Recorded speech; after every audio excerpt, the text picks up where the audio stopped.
യന്താം വന്ദേ ഗുരുപരമ്പരാം ബോധാനന്തം ച കല്യാണം ആനന്തമാത്മജം സച്ചിദാനന്തമാത്മജം അച്യുതാനന്തഗുരും.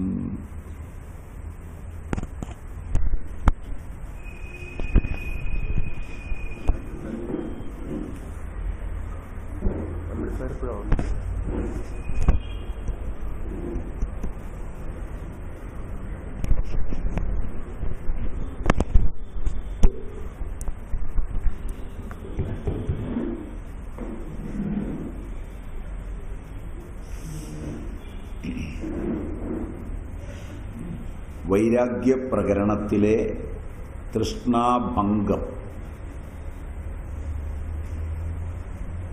അതിൽ 26 ശ്ലോകങ്ങൾ എടുത്തു എന്നാണ് എൻ്റെ ഓർമ്മ. 27 എടുത്തു, 27 കഴിഞ്ഞാൽ അപ്പോൾ 27 എടുത്തു. അപ്പോൾ തൃഷ്ണ മയിൽപ്പേടയാണ്. തൃഷ്ണ തിരമാലകൾ കൊണ്ട് ബഹുലമായ ഫലശൂന്യമായിരിക്കുന്ന ജലശൂന്യമായിരിക്കുന്ന വർഷകാലത്തു മാത്രം പ്രവഹിക്കുന്ന നദിയാണ്. ഇതുവരെയാണ് എടുത്തതെന്നാണ് എൻ്റെ ഓർമ്മ. 28 നഷ്ടമുത്സൃജ്യ തിഷ്ടന്തം തൃഷ്ണാവൃക്ഷമിവാപരം പുരുഷാത് പുരുഷം യാതി തൃഷ്ണാലോലേവ പക്ഷിണീ നഷ്ടമുത്സൃജ്യ തിഷ്ടന്തം തൃഷ്ണാവൃക്ഷമിവാപരം പുരുഷാത് പുരുഷം യാതി തൃഷ്ണാലോലേവ പക്ഷിണീ. തൃഷ്ണ ലോലേവ പക്ഷിണീ നഷ്ടം വൃക്ഷമുത്സൃജ്യ തിഷ്ടന്തമപരമിവ തൃഷ്ണാ പുരുഷാത് അപരം പുരുഷം യാതി ഇവ. തൃഷ്ണാലോല, തൃഷ്ണദാഹം. തൃഷ്ണ കൊണ്ട് ആലോലയായ, ദാഹം കൊണ്ട്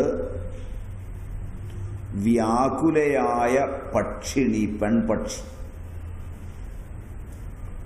തൃട്ട് ദാഹം. ദാഹം എന്ന് പറഞ്ഞിരിക്കുന്നത് കൊണ്ട് വിശപ്പും ചേർത്ത് പറയാം. വിശപ്പും ദാഹവും കൊണ്ട് എന്നും വേണമെങ്കിൽ പറയാം. ദാഹമെന്നേ പറഞ്ഞിട്ടുള്ളൂ. ദാഹം കൊണ്ട് വ്യാകുലയായ പെൺപക്ഷി നഷ്ടം വൃക്ഷമുത്സൃജ്യ, ഫലം നഷ്ടമായ വൃക്ഷത്തെ വെടിഞ്ഞിട്ട് തിഷ്ടന്തമപരമിവ, ഫലം ധാരാളമുള്ള മറ്റൊരു വൃക്ഷത്തിലേക്ക് പോകുന്നത് പോലെ തൃഷ്ണ പുരുഷാത് അപരം പുരുഷം യാതീവ. ആശകൾ നഷ്ടപ്പെട്ട പുരുഷനിൽ നിന്ന് ആശയുള്ള മറ്റൊരു പുരുഷനിലേക്ക് യാനം ചെയ്യുകയല്ലേ. തൃഷ്ണ ആശയിൽ നിന്ന് ആശയിലേക്ക് സഞ്ചരിച്ച് ആണ് പോകുന്നത്. എവിടെ ആശ അറ്റുപോകുന്നു അവിടെ തൃഷ്ണ പിന്നെ നിൽക്കുന്നില്ല. തൃഷ്ണയ്ക്ക് ആധാരം ആഗ്രഹങ്ങളാണ്. നിരാശനായ ആശയറ്റവനായ പുരുഷനെ ഉപേക്ഷിച്ച് മറ്റൊരുവന്റെ അടുത്തേക്ക് തൃഷ്ണ പാഞ്ഞെത്തുന്നു എന്ന് സാരം.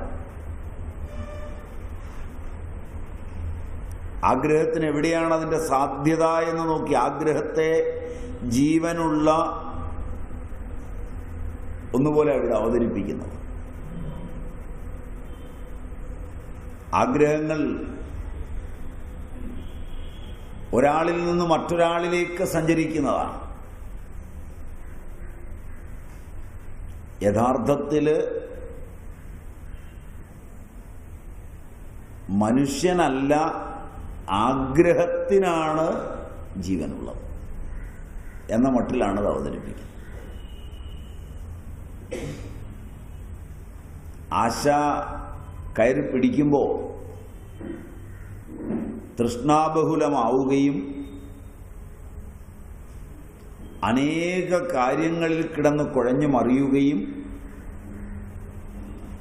ആശ ശമിച്ചു കഴിയുമ്പോൾ തൃഷ്ണ അയാളെ വെടിയുകയും ചെയ്യുന്നു, മറ്റൊരാളെ പിടികൂടും. എങ്ങനെയെന്നാൽ ഒരു ദൃഷ്ടാന്തം പറയുകയാണ്.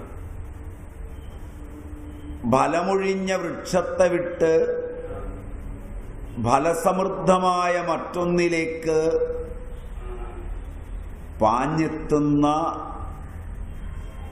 വിശപ്പും ദാഹവും കൊണ്ട് വലഞ്ഞ പെൺപക്ഷിയെ പോലെ. വിശപ്പും ദാഹവും കൊണ്ട് വലഞ്ഞ പെൺപക്ഷി എപ്രകാരമാണോ ഒരു വൃക്ഷത്തെ വെടിഞ്ഞിട്ട് മറ്റൊരു വൃക്ഷത്തെ പ്രാപിക്കുന്നത്, അതുപോലെയാണ് ഈ തൃഷ്ണ ഒരുവനെ വെടിഞ്ഞ് മറ്റൊരുവനെ പ്രാപിക്കുന്നത്. അപ്പൊ ആഗ്രഹങ്ങൾ പോയി കഴിഞ്ഞാൽ തൃഷ്ണ ശാന്തമാവും. ആഗ്രഹങ്ങൾ കിടക്കുമ്പോഴാണ് തൃഷ്ണ അയാളിൽ പ്രവർത്തനം നടത്തുന്നത്. ഇപ്പം എത്ര ആഗ്രഹങ്ങളുണ്ട്, അതനുസരിച്ച് ഇന്ദ്രിയങ്ങളുടെ കാഴ്ച നഷ്ടപ്പെടും, ബുദ്ധിയുടെ പ്രവർത്തനം മന്ദീഭവിക്കും, മനസ്സ് വിഷയാകാരം കൈക്കൊള്ളും. തൃഷ്ണയുടെ കളി ഇതാണ്.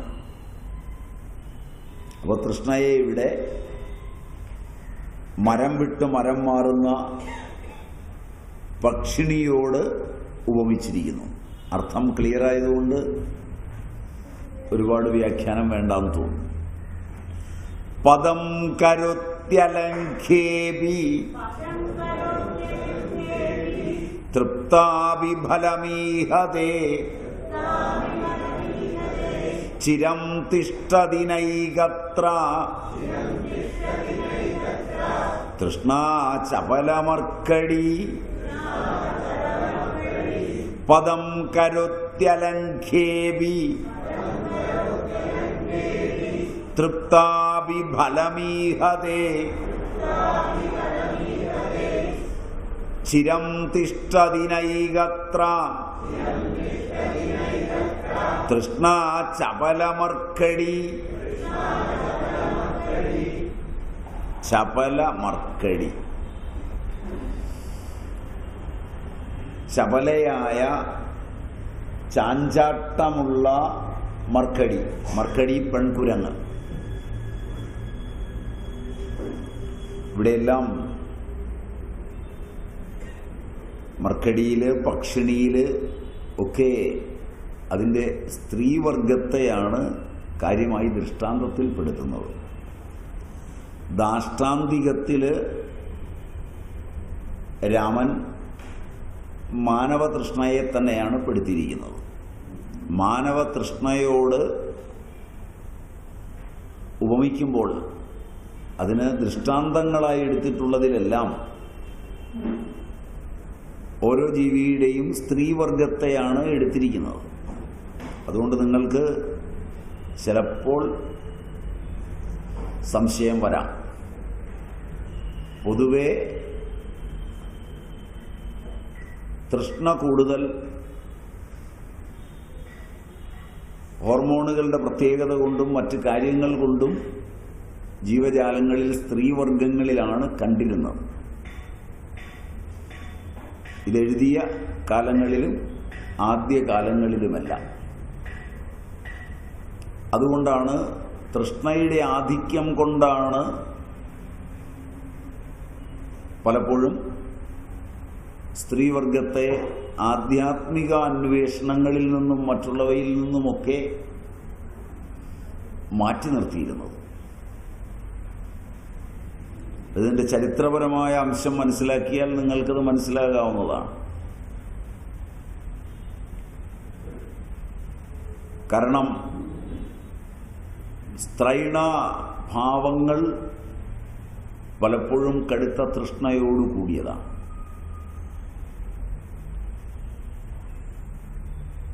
ദാനം മുതലായവയൊക്കെ സ്ത്രീകളാണെങ്കിൽ നിയന്ത്രിതമായി മാത്രമേ ചെയ്യൂ.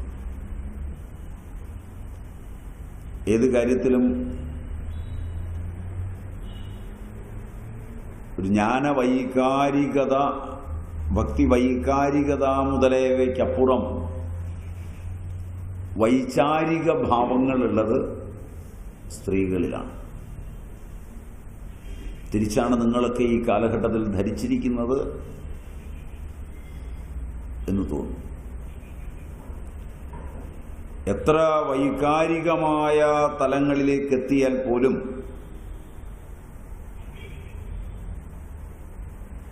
കാര്യങ്ങളുടെ സൂക്ഷ്മതയും നിയന്ത്രണവും അപകടങ്ങളെ തരണം ചെയ്യുന്നതിനുള്ള പ്രത്യുൽപ്പന്നമതിത്വവും ഒക്കെ പുരുഷ ജീവികളെക്കാൾ സ്ത്രീ ജീവികളിലാണ് കൂടുതലായി കാണുന്നത്. തിരിച്ചാണ് ജനം ധരിച്ചു വശായിരിക്കുന്നത് എന്ന് തോന്നുന്നു.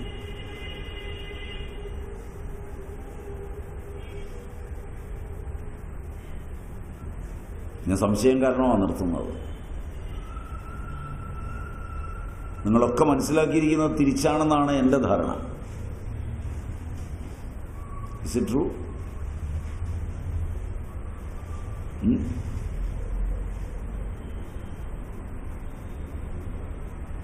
ശരിയല്ല, ശരിയാണ്.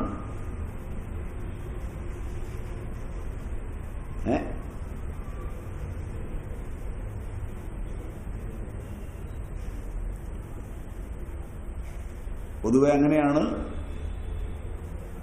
ആളുകൾ ധരിച്ചു വശായിരിക്കുന്നത്. അതുകൊണ്ട് പല കാര്യങ്ങളിലും ആഗ്രഹം വളരെ കൂടുതലായി കാണുന്നത് സ്ത്രീവർഗങ്ങളിലാണ്. എന്തിലും ഏതിലും.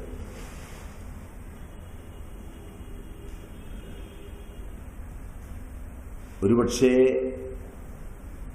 സ്ത്രീവർഗങ്ങളുടെ സാമീപ്യവും സ്ത്രീകളുടെ ആഗ്രഹങ്ങളും ഇല്ലെങ്കിൽ പലപ്പോഴും വീടുകളും സ്ഥാപനങ്ങളും ഒന്നും ഇത്രയധികം ഉണ്ടാകാൻ വഴിയില്ല.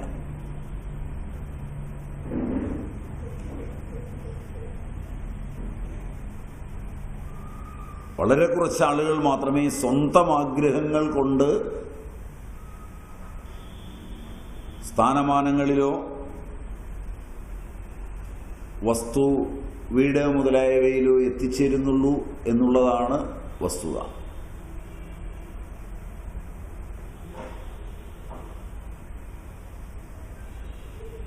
പലപ്പോഴും ആഗ്രഹങ്ങളെ മേയ്ക്കുന്നതും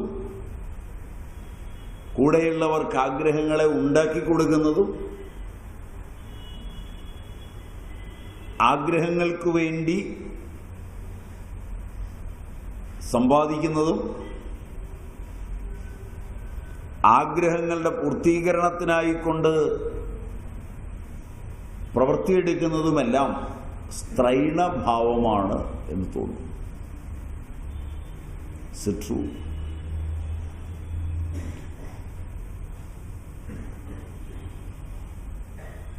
ചോദ്യത്തിന് മറുപടി പറയാൻ നിനക്ക് ബുദ്ധിമുട്ടുണ്ടെന്ന് തോന്നുന്നു.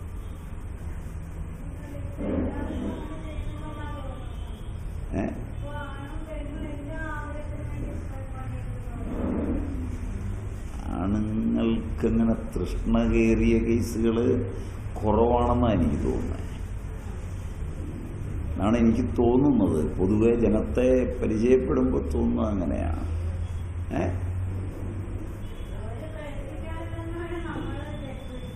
ഏത് പ്രകടനം മാത്രമല്ലെന്ന് തോന്നുന്നു. ഇപ്പം അത് വേണ്ടെന്ന് പലപ്പോഴും പറയുന്നത് പുരുഷന്മാരാണെന്ന് തോന്നുന്നു. എനിക്ക് കൂടുതൽ അറിയില്ല അതേക്കുറിച്ച്. എങ്കിൽ പോലും നിങ്ങളിൽ പലരെയും പരിചയമുള്ളത് കൊണ്ടുള്ള അടിസ്ഥാനത്തിൽ പുരുഷന്മാരാണ് പറഞ്ഞ് സമാധാനിച്ചിപ്പോൾ വേണോ, ഒന്നുകൂടെ ആലോചിച്ച് നോക്കിക്കൂടെ എന്നൊക്കെ ചോദിക്കുന്നത് പൊതുവെ പുരുഷന്മാരാണെന്ന് തോന്നുന്നു. Exceptions are very few.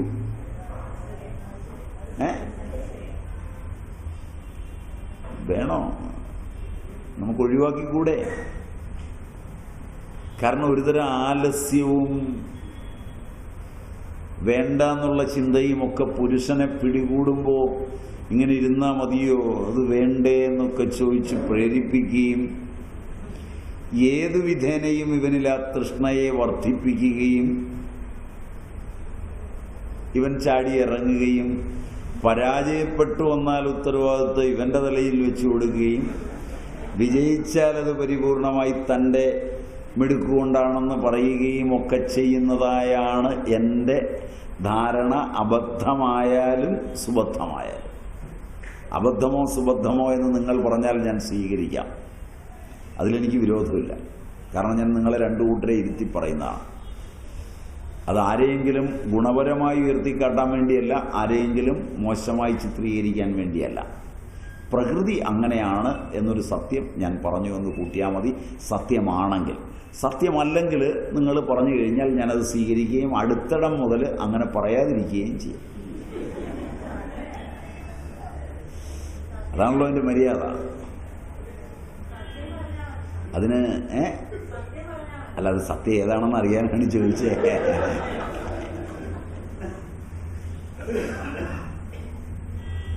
പൊതുവെ അങ്ങനെയാണ് കാണുന്നത്.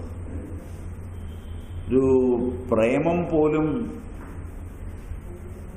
പൗരാണിക കാലം മുതൽ ഇന്ന് വരെ പുരുഷവർഗം ഭയത്തോടെയാണ് കാണുന്നത്. അങ്ങനെയൊക്കെയാണ് ഞാൻ കേട്ടിരിക്കുന്നത്, കണ്ടിരിക്കുന്നത്, ധരിച്ചിരിക്കുന്നത്. നിർഭയമായും തൃഷ്ണാപൂർവകമായും ആഹാര നീഹാര മൈഥുന നിദ്രാദികൾ ഉൾപ്പെടെ ഏതിലും തൃഷ്ണാപൂർവകമായി ചാടുവാനും ചാഞ്ചാടുവാനുമുള്ള കഴിവ് പൊതുവെ എല്ലാ ജീവികളിലും സ്ത്രീവർഗങ്ങളിൽ കൂടുതലായി കാണുന്നു എന്ന് പഴയ ആളുകൾ ഇങ്ങനെ എഴുതി വച്ചിട്ടുണ്ട്. അതിൻ്റെ നിജസ്ഥിതി അറിയുന്നതാണ്. ഇതിലൊക്കെ ചാഞ്ചാടുമ്പോഴും ചാഞ്ചാടിക്കുമ്പോഴും കൃത്യമായി എവിടെ വെച്ച് നിർത്തുവാനും സ്വരക്ഷ പൂർണ്ണമായി ഉളവാക്കുവാനും സ്ത്രീകൾക്കുള്ള കഴിവ് ഇതിൽ ചാടിയിറങ്ങുന്ന പുരുഷന്മാർക്കുണ്ടാകാറില്ല എന്നാണ് ശരിയായാലും തെറ്റായാലും ഞാൻ മനസ്സിലാക്കിയിരിക്കുന്നത്. ഞാൻ അത്രയും കടുപ്പിച്ച് പറഞ്ഞില്ല. ഞാൻ പുരുഷന്മാരായ സ്വാമിമാരെ വരെ ഉൾപ്പെടുത്തിയാണ് ഞാനിത് പൊതുവെ പറഞ്ഞത്. അത് ശരിയുണ്ടോ തെറ്റുണ്ടോ എന്ന് നിങ്ങൾക്ക് തീരുമാനിക്കാം. നിങ്ങൾ തെറ്റാണെന്ന് പറഞ്ഞാൽ തെറ്റാണെന്ന് ഞാൻ അംഗീകരിക്കാം. എക്സെപ്ഷനാണ് ഞാൻ ജനറലൈസ് ചെയ്യുന്നതെന്ന് പറഞ്ഞാൽ ഞാനത് തിരുത്താം. പൊതുവെ കാണുന്നത് അങ്ങനെയാണ്. Is it right? അങ്ങനെയാണ് കാണുന്നത്. പൊതുവിൽ ഇത് പ്രായമാകുമ്പോൾ സ്ത്രീകൾ അംഗീകരിക്കുകയും ചെറുപ്പമാകുമ്പോൾ ഇത് അംഗീകരിക്കാതിരിക്കുകയും ചെയ്യുന്നു എന്നതുകൂടി സ്ത്രീകളുടെ പ്രത്യേകതയാണ്. പുരുഷന്മാരുടെ വാദമല്ലിത്. ഈ വാദം പൊതുവെ അമ്മയായി കഴിയുമ്പോൾ സ്ത്രീയിൽ ഈ തൃഷ്ണയ്ക്ക് വേറൊരു മുഖം വരികയും അപ്പോൾ തൻ്റെ മകനോടൊക്കെ ആവുമ്പോൾ കടുത്ത ഉപദേശങ്ങൾ നൽകുകയും സ്ത്രീകളാണ് സൂക്ഷിക്കണം, ഇടപെടുമ്പോൾ വളരെ ശ്രദ്ധിക്കണം, നീ പല അബദ്ധത്തിലും ചെന്ന് ചാടാൻ ഇടയുണ്ട് എന്ന് സ്വാനുഭവത്തിൽ നിന്ന് പറഞ്ഞു കൊടുക്കുന്നത് പോലെ ശക്തമായി പറഞ്ഞു കൊടുക്കുന്നത് കാണാറുണ്ട്. Am I right?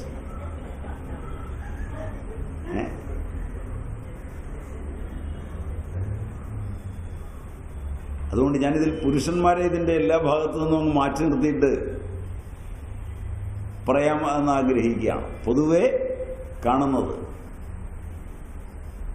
മാത്രമല്ല, ഏതൊരു സ്ത്രീയുടെയും ചലനം, ഏതൊരു സ്ത്രീയുടെയും തൃഷ്ണാപൂർവകങ്ങളായ പെരുമാറ്റങ്ങൾ ഏതു വിഷയങ്ങളിൽ ഉണ്ടായാലും ആദ്യം അത് തിരിച്ചറിയുന്നതും കണ്ടുപിടിക്കുന്നതും അത് തടയുന്നതിന് ശ്രമിക്കുന്നതും സ്ത്രീകൾ തന്നെയാണ്.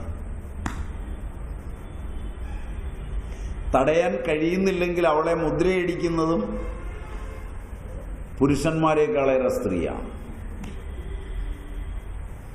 ഇങ്ങനെയൊക്കെയാണ് എൻ്റെ ധാരണ. പെശകാണോന്ന് എനിക്കറിയില്ല.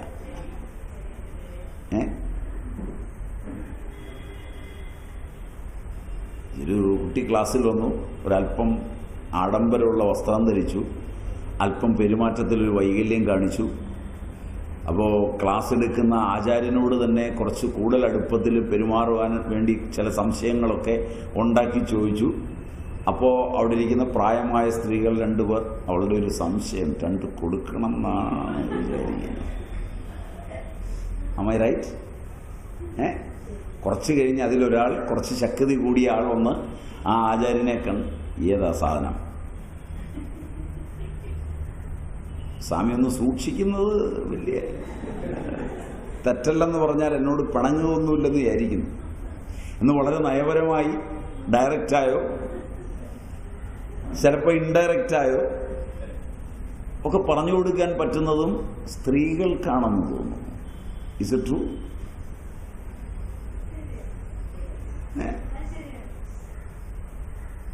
അങ്ങനെയൊക്കെയാണ് പൊതുവെ സൊസൈറ്റിയിൽ കാണുന്നത്. അവർക്ക് താല്പര്യമുള്ള ഒരാളോട്, താല്പര്യമുള്ളൊരു വിഷയത്തോട്, താല്പര്യമുള്ളൊരു സാധനത്തോട്, ഇപ്പോൾ ഉദാഹരണത്തിന് പറഞ്ഞാൽ ജൗളിക്കടയിൽ കയറുമ്പോൾ ജൗളി എടുക്കാനായിട്ട് പോയിരിക്കുന്ന കുട്ടികളൊക്കെ എടുക്കുന്ന സ്ഥലങ്ങളിൽ പ്രായമായവർ കൂടെ പോയിട്ടുണ്ടെങ്കിൽ തങ്ങളുടെ കുട്ടികൾ എടുക്കുമ്പോഴും മറ്റു പെൺകുട്ടികളവിടെ കയറി എടുക്കുമ്പോഴും ഒക്കെ നോക്കി നിൽക്കുകയും കുട്ടികളുടെ തൃഷ്ണയെക്കുറിച്ച് വിമർശിക്കുകയും ഒക്കെ ചെയ്യുന്നത് ഈ പ്രായമായ സ്ത്രീകൾ തന്നെയാണ്.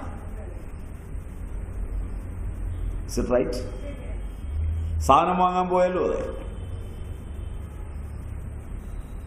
അപ്പം അതുകൊണ്ട് ഇത് തിരിച്ചറിയുന്നതും സ്ത്രീകൾക്കാണ്. പുരുഷന്മാർക്കിത് പലപ്പോഴും തിരിച്ചറിയാറില്ല, പുരുഷന്മാർക്ക് ഇതിനെക്കുറിച്ച് കൂടുതൽ ബോധം ഉണ്ടാവാറില്ല. അതുകൊണ്ട് അറിഞ്ഞായിരിക്കണം, മനഃശാസ്ത്രപരമായി അറിഞ്ഞിട്ട് കൂടി ആയിരിക്കണം. ഇവിടെ എല്ലാം സ്ത്രീവർഗത്തെയാണ് ഉദാഹരണമായി കാണിച്ചിരിക്കുന്നത്. പൂർവാചാര്യന്മാർക്ക് സ്ത്രീകളോട് വിരോധമുള്ളതുണ്ടാവില്ല. കാരണം ഇതെഴുതുന്ന കാലത്തൊന്നും ബ്രഹ്മചര്യ സന്യാസം ഇന്ത്യയിൽ അത്ര പ്രബലമായി വന്നിട്ടുള്ള കാലമല്ല. അതുകൊണ്ട് അങ്ങനെയുള്ള വെറുപ്പോ എതിർപ്പോ ഒന്നും കൊണ്ട് സംഭവിച്ചിട്ടുള്ളതല്ല. അപ്പൊ കാലഘട്ടങ്ങളിൽ ഉദാഹരണങ്ങളിൽ പലപ്പോഴും കാണുന്നത് ഇങ്ങനെയാണ്. തൃഷ്ണയാകുന്ന പെൺപക്ഷി, ഇത് തൃഷ്ണയാകുന്ന പെൺകുരങ്ങ്. കുരങ്ങ് പൊതുവെ ചപലമാണ്, പെൺകുരങ്ങ് അതീവ ചപലമാണ്. തൃഷ്ണയാകുന്ന കുരങ്ങാവുമ്പോ ആദ്യന്തം ചപലമാണ്.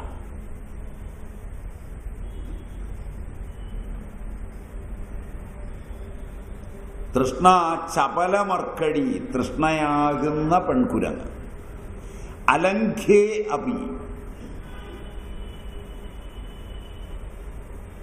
അലംഘ്യമായ, ദുർലംഘ്യമായതിൽ പോലും, ദുഷ്പ്രാപ്യമായ പ്രാപ്യമായതിൽ പോലും സാധിക്കാൻ പറ്റാത്ത കാര്യങ്ങളിൽ പോലും പദം കരോതി, പ്രവർത്തിക്കുന്നു, പദം വയ്ക്കുന്നു, പദം ഉണ്ണുന്നു. സാധ്യമല്ലാത്ത കാര്യങ്ങളിൽ പദം ഉണ്ണുന്നു. അപ്രാപ്യത്തിന്റെ പ്രാപ്യമാണ് തൃഷ്ണയുടെ ലക്ഷ്യം. അസാധ്യത്തിന്റെ സാധ്യമാണ് തൃഷ്ണയുടെ ലക്ഷ്യം.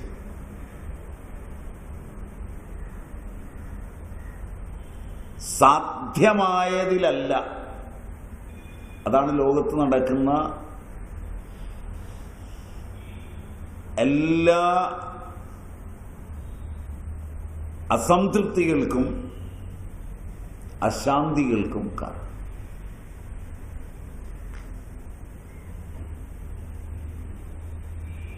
ബുദ്ധിക്ക് പ്രാപ്യമായത്, മനസ്സിന് പ്രാപ്യമായത്, ശരീരത്തിന് പ്രാപ്യമായത്, ഇന്ദ്രിയങ്ങൾക്ക് പ്രാപ്യമായത്, ഇങ്ങനെ ഒരുവന്റെ ജീവന്റെ തലങ്ങളിൽ പ്രാപ്യമായത് ഒട്ടേറെയുണ്ട്.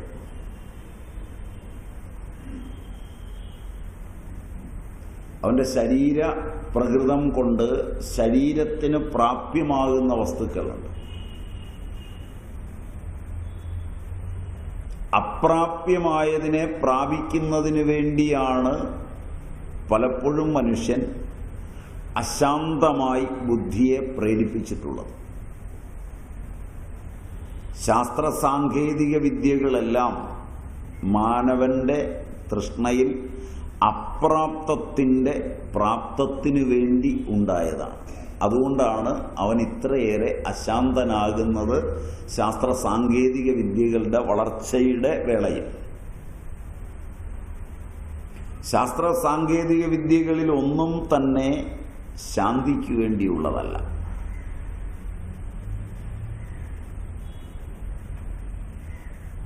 ചിലർക്ക് അവരുടെ ശരീരപ്രകൃതം കൊണ്ട്, മനസ്സുകൊണ്ട്, ബുദ്ധി കൊണ്ട് പ്രാപ്യമാകുന്ന വസ്തുക്കളെ കണ്ട്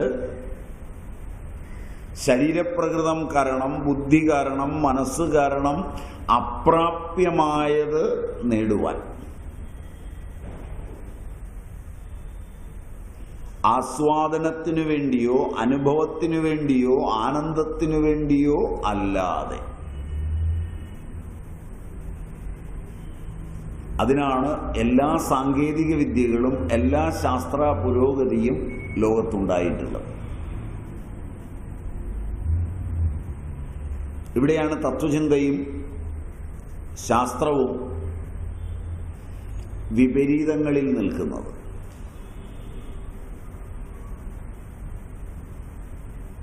ഒരുവന് ഇന്ദ്രിയപരങ്ങളായി ആസ്വദിക്കുവാൻ കഴിയുന്നവ അവന് പ്രാപ്യമാണ്. കഴിയാത്തതും അപ്രാപ്യമായതും സ്വന്തമാക്കുക. തദ്വാര ലോകത്ത് അത് പ്രാപ്യമായി ആസ്വദിക്കുവാൻ കഴിയുന്നവന് ലഭ്യമല്ലാതാക്കുക, ആസ്വദിക്കാൻ കഴിയാത്തവന്റെ കയ്യിലിരിക്കുക.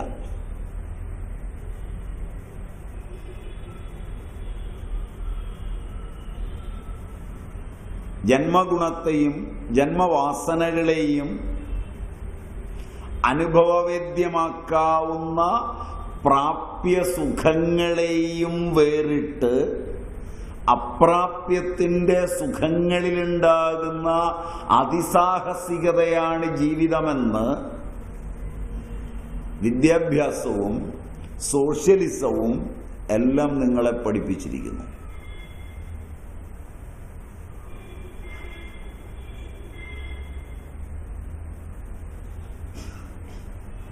ഇതിൻ്റെ അശാന്തിയുമായാണ് ആധുനിക ലോകം ഓടുന്നത്.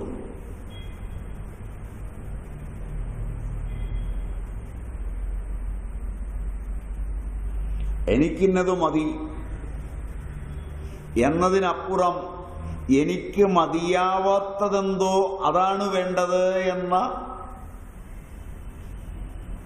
അതാ വസ്തുവും ഞാനുമായി ചേരാതിരിക്കുകയും വസ്തു നശിപ്പിക്കപ്പെടുകയും ഞാൻ നശിക്കുകയും ചെയ്യുക എന്നുള്ളതാണ് ആധുനികത.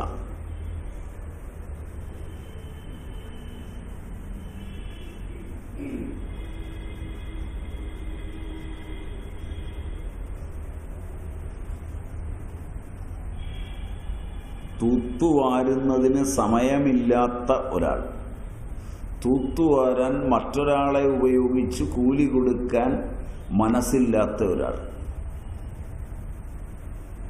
തൂത്തുവാരാൻ ഒട്ടേറെ ഏരിയ ഉള്ള ഒരു വീട് വെച്ചാൽ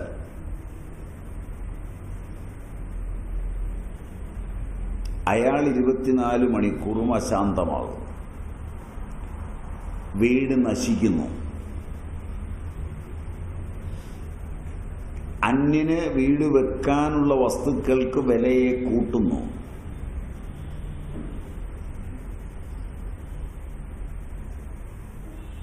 Am I right?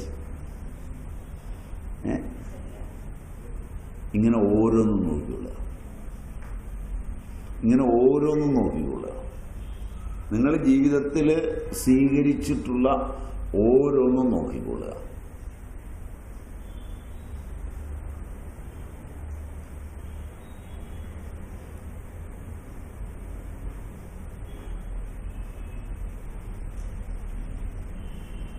രോഗങ്ങൾ കൊണ്ട് വലയുന്നതും തൃപ്തിപ്പെടുത്താനാവാത്തതും ആയ ശാരീരികവും മാനസികവും സാമ്പത്തികവുമായ നിലയുള്ള പുരുഷൻ സുന്ദരിയും സുശീലയുമായ ഒരു സ്ത്രീയെ വിവാഹം കഴിച്ച് അവളിൽ അതൃപ്തിയെ ജനിപ്പിക്കുകയും അന്യർ നോക്കിയാൽ അതൃപ്തനാകുകയും ചെയ്ത് ജീവിക്കുന്നത് പോലെ. മനസ്സിലായില്ല? ഉദാഹരണം കടുത്തതായിക്കോട്ടെ എന്ന് ചോദിച്ചാണ്. എനിക്കെന്തു പ്രാപ്യമാണ്, അതാണ് വിദ്യാഭ്യാസത്തിന്റെ കാതൽ. പ്രാപ്യമായതിൽ തൃപ്തമാകുമ്പോൾ വസ്തുവും ഉപയോഗിക്കുന്നവനും തൃപ്തനാകുന്ന ഒരു സാമ്പത്തിക ദർശനമുണ്ട്.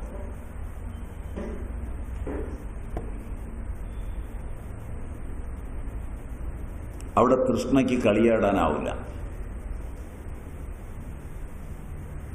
അപ്രാപ്യ വസ്തുക്കളിൽ മോഹമുണ്ടാകുന്നതാണ് തൃഷ്ണയുടെ ഉറവിടം.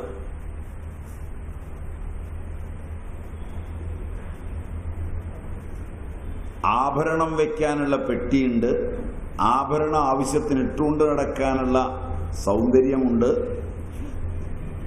ആഭരണം ഇട്ടുകൊണ്ട് നടന്നാൽ അപകടം വരാതെ രക്ഷിക്കാൻ വേണ്ടപ്പെട്ട ആളുകൾ സുരക്ഷാഭടന്മാരായുണ്ട്. ആഭരണം കൊണ്ടുവന്ന് പെട്ടി വയ്ക്കുമ്പോൾ അത് സുരക്ഷിതമായിരിക്കാവുന്ന അടച്ചുറപ്പുള്ള വീടുണ്ട്. ഇവിടെ അസ്വസ്ഥതയ്ക്ക് സാധ്യതയില്ല. മനസ്സിലായി? ഒരാഭരണം ഇട്ടുകൊണ്ട് നടക്കുവാനുള്ള സുരക്ഷിതത്വമില്ല, അതിട്ടാൽ ഭംഗിയാവില്ല, അത് സൂക്ഷിച്ചു വയ്ക്കാനുള്ള സ്ഥലമില്ല. എന്നിട്ട് അതിനുവേണ്ടി മോഹമുണ്ടാവുകയും അതിനായി കളവും ചതിയും ഒക്കെ കാണിക്കുവാൻ ഇറങ്ങുകയും ആഭരണം തന്നെ ഇവളോട് തൃപ്തമാകാതിരിക്കുകയും അതുതന്നെ മറ്റൊരാളുടെ കഴുത്തിലേക്ക് പോകുവാൻ ആഗ്രഹിക്കുകയും ചെയ്യുമ്പോൾ മോഷ്ടിക്കാൻ വരുന്നവന്റെ പീഡനം, മുറിവ്, ഇതൊക്കെ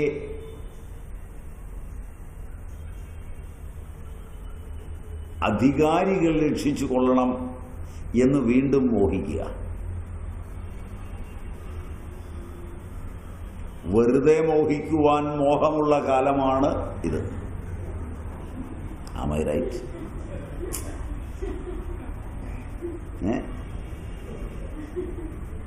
എന്തിനാ നീ മോഹിക്കുന്നതെന്ന് ചോദിച്ചാൽ ചിലരെങ്കിലും ഉത്തരം പറയുക, വെറുതെ മോഹിക്കുവാൻ മോഹം.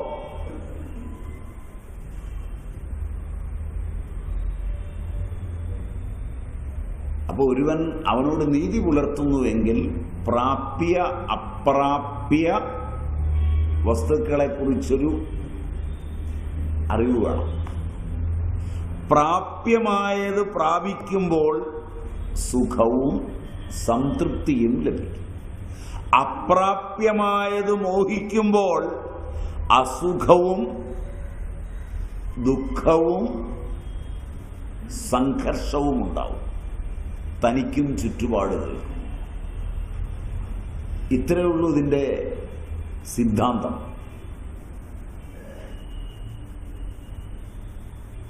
ഇത് മനസ്സിലാവുമോ എന്നുള്ളത് മാത്രമേ സംശയമുള്ളൂ.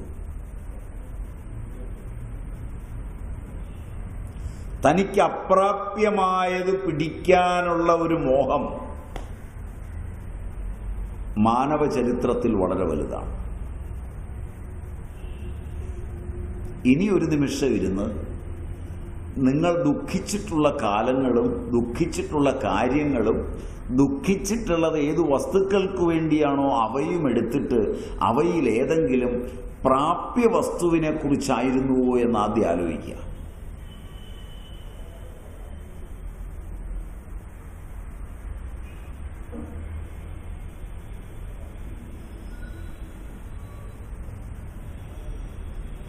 പ്രാപ്യവസ്തു സംതൃപ്തമായി ഓടി അടുക്കലേക്ക് വരികയാണ് ചെയ്യുന്നത്.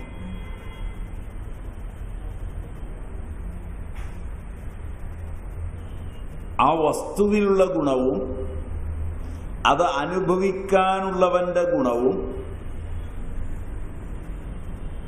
തമ്മിലുള്ളൊരു ചേർച്ചയിൽ ആ വസ്തു ഓടിയെത്തുകയാണ് ചെയ്യുന്നത്. അതിന് ക്ലേശ ആവശ്യമില്ല.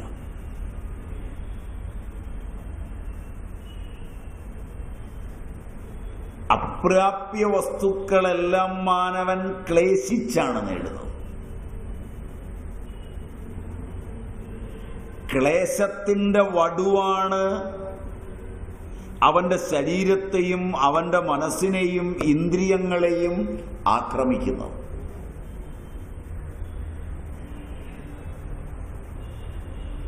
ക്ലേശിച്ച് നേടിയതിനെക്കുറിച്ചുള്ള സ്മരണയാണ് കേമം.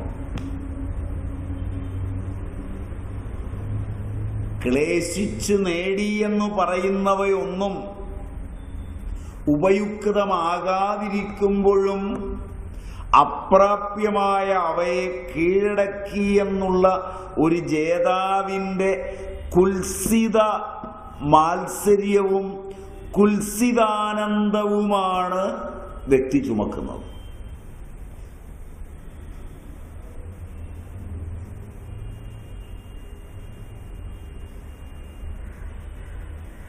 ഞാൻ ഒരുപാട് ക്ലേശിച്ചാണ് ഈ വീടുണ്ടാക്കിയത്.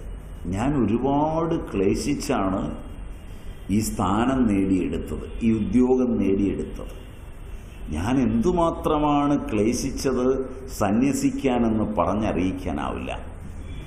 ഞാൻ ക്ലേശിച്ചതിനെക്കുറിച്ച് പറഞ്ഞാൽ എത്ര ക്ലേശിച്ചിട്ടാണ് ഈ കുട്ടി ഉണ്ടായത്, ഇങ്ങനെയൊക്കെ പറയുന്നത് സമൂഹത്തിലൊരു വലിപ്പമായി തീർന്നിട്ടുണ്ട്.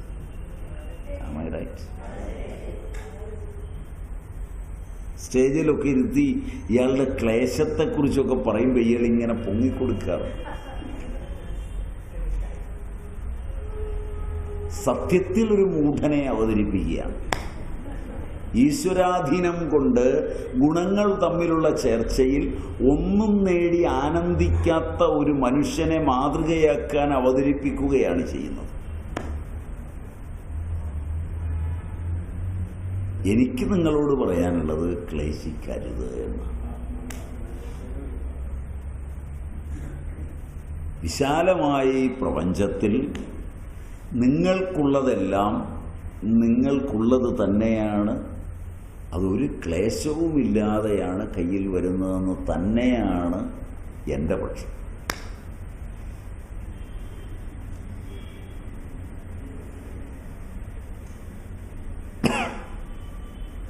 പലപ്പോഴും ഭാഗ്യവാന്മാർ പലതും ക്ലേശമില്ലാതെ നേടുമ്പോൾ പോലും ആളുകളുടെ കയ്യടി വാങ്ങിക്കാൻ കുറെ ക്ലേശത്തിൻ്റെ ചരിത്രം ചേർത്ത് വെച്ച് പറയുന്നുവെന്നാണ് എനിക്ക് തോന്നുന്നത്. ഒട്ടും ക്ലേശിക്കാതെ കിട്ടിയിട്ടുള്ളത് പോലും ആളുകളോട് പറയുമ്പോൾ ക്ലേശിച്ചാണ് കിട്ടിയതെന്ന് പറഞ്ഞില്ലെങ്കിൽ ആളുകൾക്ക് മനസ്സിലാകാതെ വരുന്നു എന്നൊരു പക്ഷവും ഇതിൻ്റെ കൂടെയുണ്ട്. ഇതുകൊണ്ട് തന്നെ നിങ്ങൾക്ക് മനസ്സിലാകാനും പ്രയാസമായി. ഈ ക്ലാസ്സൊക്കെ കേൾക്കാൻ നിങ്ങൾ ക്ലേശിച്ചാണ് വരുന്നതെന്നും ക്ലേശം സഹിച്ചാണ് കേൾക്കുന്നതെന്നും വളരെ ക്ലിഷ്ടമായി ക്ലേശിച്ചാലേ മനസ്സിലാവുള്ളൂ എന്നും ബുദ്ധിയിൽ തീരുമാനിച്ചിരിക്കുന്നത് കൊണ്ട് ഇതൊന്നും ലാഘവത്തോടെ മനസ്സിലാകുകയില്ല.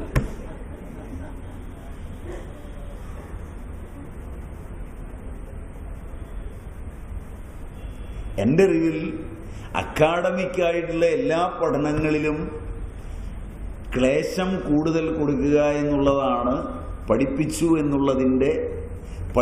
എന്നുള്ളതിൻ്റെ ലക്ഷണവും അഭിമാനവുമായി സ്വീകരിച്ചിട്ടുള്ളത്. Am I right?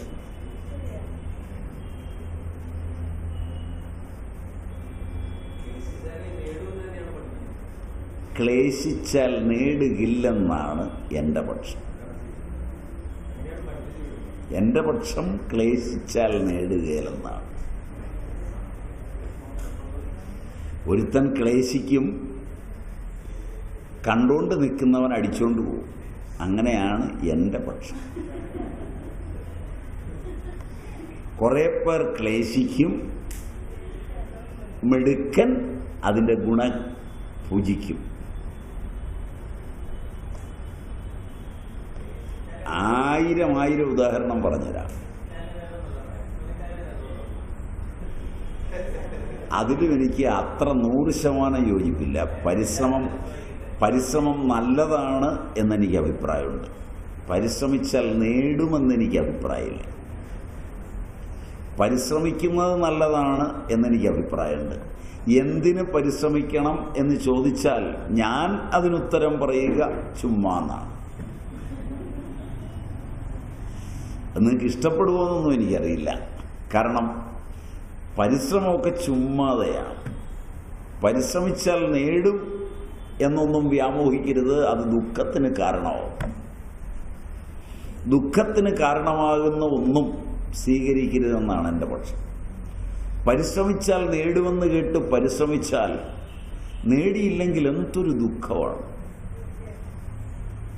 പരിശ്രമം തന്നെ ഒരു സുഖമാണ് എന്നോർത്ത് പരിശ്രമിക്കാൻ എന്തൊരു സുഖമാണ്. പരിശ്രമിക്കുമ്പോൾ തന്നെ ആ സുഖം അനുഭവിക്കണം. നേടാൻ വേണ്ടി പരിശ്രമിക്കരുത്. തീർച്ചയായും ക്ലേശം ഇല്ലാതെ പരിശ്രമിക്കണം എങ്കിൽ തൃഷ്ണയില്ലാതെ പരിശ്രമിക്കണം, നേട്ടത്തിനല്ലാതെ പരിശ്രമിക്കണം. അപ്പോൾ പരിശ്രമിച്ചാൽ നേടും എന്നുള്ളത് പോവും.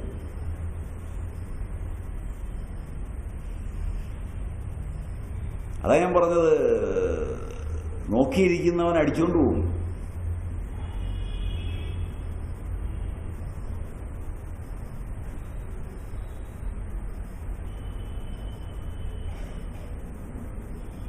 പരിശ്രമിച്ച ആളുകൾ ഒട്ടേറെ ഉണ്ടാവും.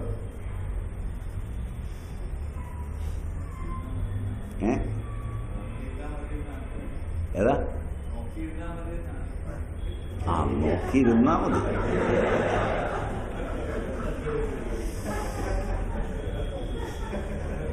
ഭാഗ്യമുണ്ടെങ്കിൽ. ഭാഗ്യമില്ലാത്തവൻ പരിശ്രമിച്ചിട്ടും കാര്യമില്ല, നോക്കിയിരുന്നിട്ടും കാര്യമില്ല.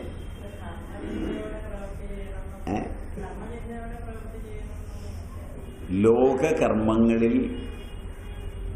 ധർമ്മചിന്തയോടെ പ്രവൃത്തിയെടുത്തു എന്നതിന് പോലും ചിലപ്പോൾ പ്രസക്തിയില്ല. ധർമ്മസ്യ തത്വം നിഹിതം ഗുഹായാം. ഏതാണ് ധർമ്മമെന്ന് പലപ്പോഴും നിശ്ചയിക്കാനാവില്ല.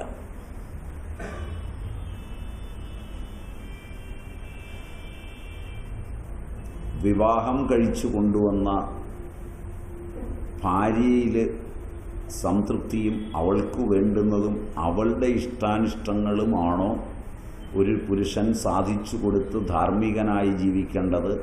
വാർദ്ധക്യം ബാധിച്ച് തന്നെ വളർത്തിക്കൊണ്ടുവന്ന അച്ഛനമ്മമാരെ പരിചരിക്കേണ്ടതാണോ ധർമ്മമായി വേണ്ടത്? അതല്ല പുതുതായി ജനിച്ച കുഞ്ഞിൻ്റെ കാര്യങ്ങൾ കൃത്യനിഷ്ഠയോടെ ചെയ്യേണ്ടതാണോ ധർമ്മമായി വേണ്ടത്? ഇതിനെല്ലാത്തിനും ആധാരമായിരിക്കുന്നത് തൻ്റെ പൈസയാണ്. അതുണ്ടാക്കുന്ന തൊഴിലിനോട് നീതി പുലർത്തി അതിന് വരുന്ന ഉപഭോക്താക്കളായ ജനങ്ങളോട് നീതി പുലർത്തേണ്ടതാണോ ധർമ്മമായി വരേണ്ടത് എന്ന് ഇവയെല്ലാം ഏകത്ര ഒരിടത്ത് പരസ്പരം വിരോധികളായി വന്നാൽ തീരുമാനമെടുക്കാൻ വിഷമമുണ്ടാവും.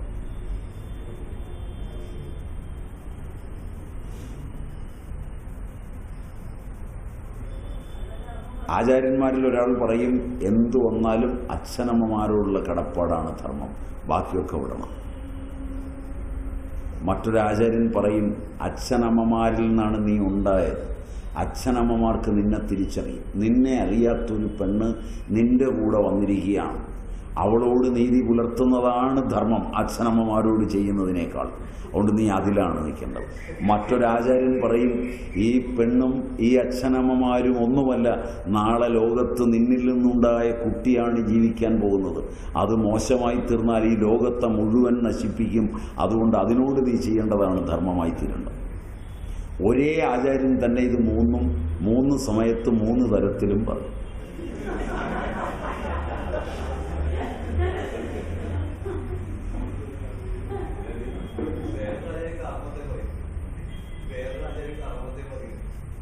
അല്ല, അതുകൊണ്ടാണ് പറഞ്ഞ ഇത് ഏതാണ് ധർമ്മം?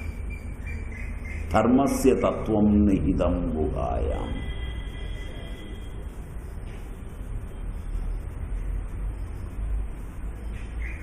അതിൽ ചെയ്യേണ്ട വേളയിൽ നിങ്ങൾക്കും ആ ചെയ്യപ്പെടേണ്ട വസ്തുവിനും തമ്മിലുള്ള ചേർച്ച മാത്രമാണ് ധർമ്മം.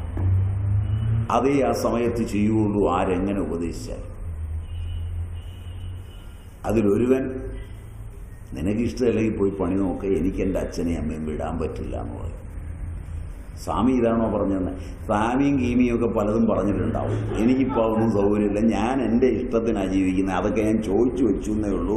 നീ സ്വാമിയും കൂടെ അങ്ങ് വെക്കൂ, ഞാൻ ഇപ്പോൾ തൽക്കാലം എൻ്റെ അമ്മയുടെ കാര്യം നോക്കുക. അവനെ സംബന്ധിച്ച് അതാണ് ധർമ്മം. മനസ്സിലായി? അമ്മ അച്ഛനൊക്കെ ഉണ്ടായി മരിക്കുന്നതാണ്. സ്വാമിമാർ പൈതൃകം മണ്ണാങ്കെട്ടാന്നൊക്കെ പറയും. അതൊന്നും അനുസരിച്ച് മനുഷ്യന് ജീവിക്കാനൊന്നും പറ്റില്ല. ഇവളില്ലാതെ ജീവിതമേ ഇല്ല എന്ന് പറഞ്ഞ് മറ്റവനൊരു കാര്യം ചെയ്യും, അമ്മയും അച്ഛനെയും ഓൾഡ് ഏജ് ഹോമിലാക്കി ഇവളുടെ കൂടെ അങ്ങ് പോകും. പോയിരുന്ന് ബാറിൽ പോയിരുന്നൊരു കുപ്പി പിടിപ്പിക്കാമെന്ന് പറയും. ബസ്.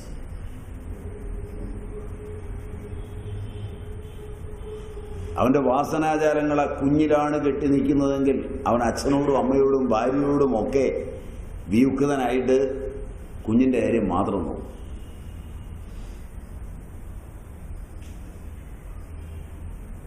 എൻ്റെ പക്ഷം 3 ധർമ്മമാണെന്നാണ്. പരമാവധി സമന്വയിപ്പിച്ചാൽ കൂടുതൽ ധർമ്മമാണെന്നാണ്. സമന്വയിപ്പിക്കാൻ എളുപ്പമാണ്. അച്ഛൻ്റെയും അമ്മയുടെയും അടുക്കൽ ചെന്ന് നമസ്കരിച്ച്, നിങ്ങളായിട്ട് എനിക്ക് നേടിത്തന്നതാണ് ഈ സാധനത്തിനെ, ഇത് അസ്വസ്ഥത വീട്ടിൽ ഉണ്ടാക്കാതിരിക്കാൻ ഞാൻ അതിൻ്റെ കൂടെ നിൽക്കുന്നതാണ് നല്ലതെന്ന് നിങ്ങളെന്നെ അനുഗ്രഹിച്ചു വിട്ടാൽ ഞാൻ അതുപോലെ ചെയ്യാം. മോനെ, ദേ അപ്പുറത്തൂടെ പോകുന്നു, നീ വേഗം അങ്ങോട്ട് ചെന്നു, നീ അവിടെ നിന്നാൽ മതി, നീ ഞങ്ങൾക്കൊന്നും ചെയ്യണ്ട എന്ന് അപ്പോൾ അച്ഛനും അമ്മയും പറയും. പറഞ്ഞ മനസ്സിലായി? അപ്പോൾ സ്വല്പം കഴിയുമ്പോൾ അവൾ വന്ന് ചെയ്യും.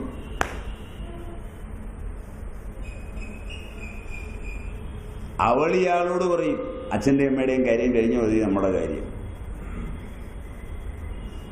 കാരണം അച്ഛൻ്റെ അമ്മയുടെയും ഈഗോ താന്നു എന്ന് കണ്ടു കഴിഞ്ഞാൽ അതിനേക്കാൾ കൂടുതൽ താന്ന ഈഗോയിൽ വിജയിക്കണമെന്ന് അവൾക്ക് നിർബന്ധമുണ്ടാവും.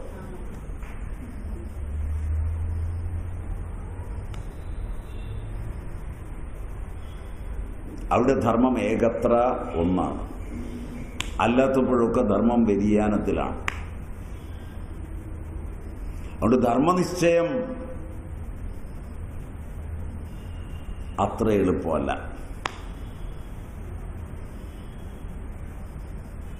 അതുകൊണ്ട് ധർമ്മത്തെക്കുറിച്ചൊക്കെ പറയുമ്പോൾ വളരെ ശ്രദ്ധിക്കണം.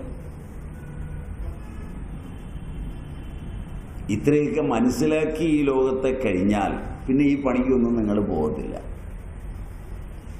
ഇത്രയൊക്കെ മനസ്സിലാക്കാതെ പോയിട്ട് കാര്യമില്ല.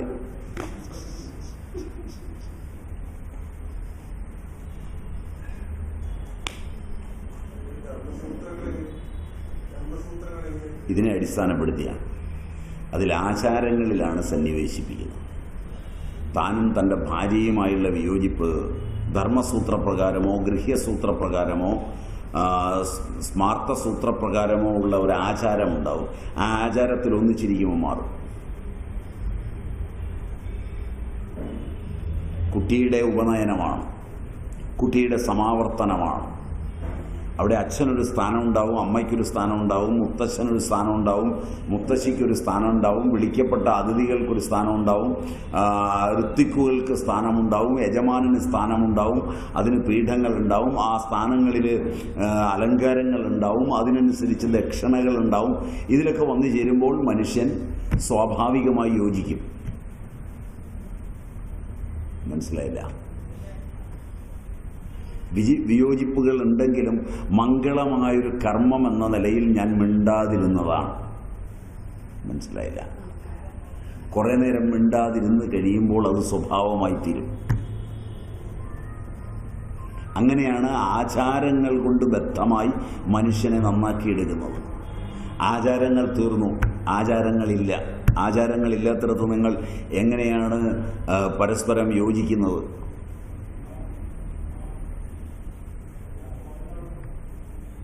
ശത്രുക്കൾക്ക് പരസ്പരം കൂട്ടായി കള്ളു കുടിച്ച് യോജിക്കാൻ പറ്റുമോ? കള്ളു കുടിച്ച് കഴിഞ്ഞ് കഴിഞ്ഞാൽ പഴയ ഓർമ്മയൊക്കെ കയറി വരിക, അടി തുടങ്ങുക ചെയ്യുന്നത്.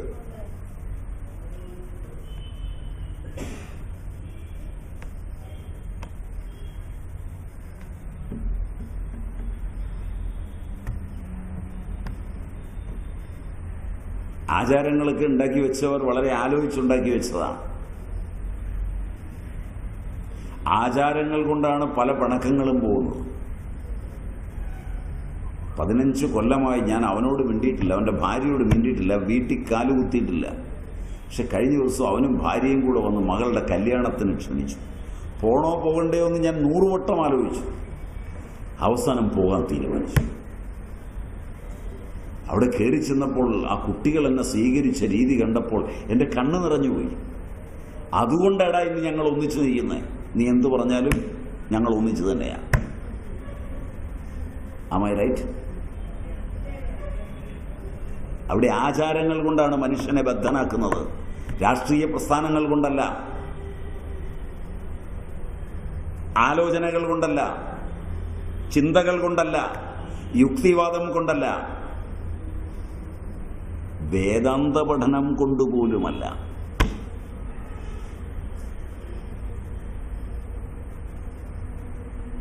കാമികളായ മനുഷ്യർ യോജിക്കുന്നത് പലതും അവ്യക്ത രൂപത്തിലുള്ള ആശയങ്ങളിലെ ആചാരങ്ങൾ കൊണ്ട് മാത്രമാണ്, അബോധ പ്രബോധനങ്ങൾ കൊണ്ട് മാത്രമാണ്.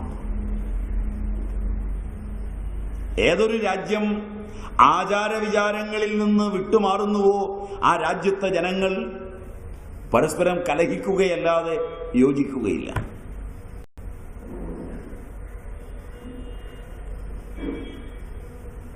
ആചാരമാണ് ധർമ്മം.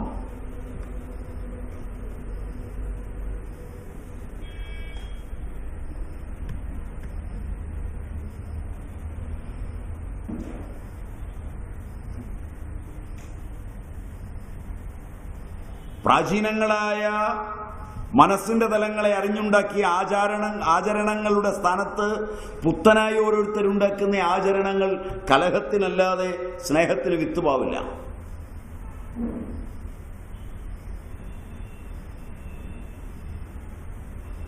പ്രാചീനങ്ങളായ ആചരണങ്ങളൊന്നും പ്രിയാപ്രിയങ്ങളുടെ തലങ്ങളിലല്ല, ധാർമ്മിക തലങ്ങളിലാണ്. അവയെ നോക്കിയുണ്ടാക്കുന്ന പുത്തൻ ആചരണങ്ങൾക്കെല്ലാം പ്രിയപ്രിയങ്ങൾ ഉണ്ടാവും.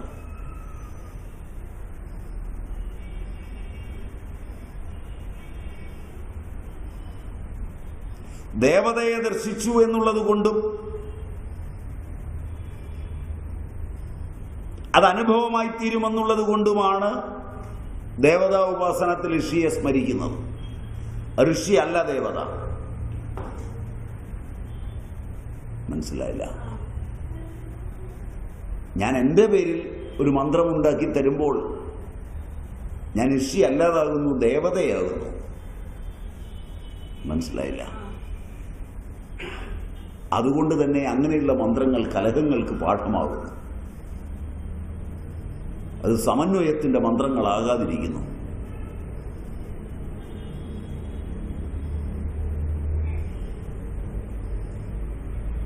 അതിൽ അഹങ്കാരത്തിന്റെയും പ്രിയാപ്രിയത്തിന്റെയും തലമുള്ളത് കൊണ്ട് അതിനെ എതിർക്കുന്നവരെ കൊല്ലണമെന്ന് തോന്നുന്നു. മനസ്സിലായില്ല? അതിനെ അനുകൂലിക്കുന്നവരോട് പ്രിയമുണ്ടാകുന്നു.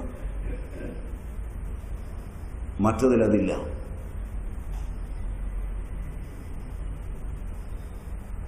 മറ്റത് മനസ്സിനെ സൗമ്യമാക്കുന്നു.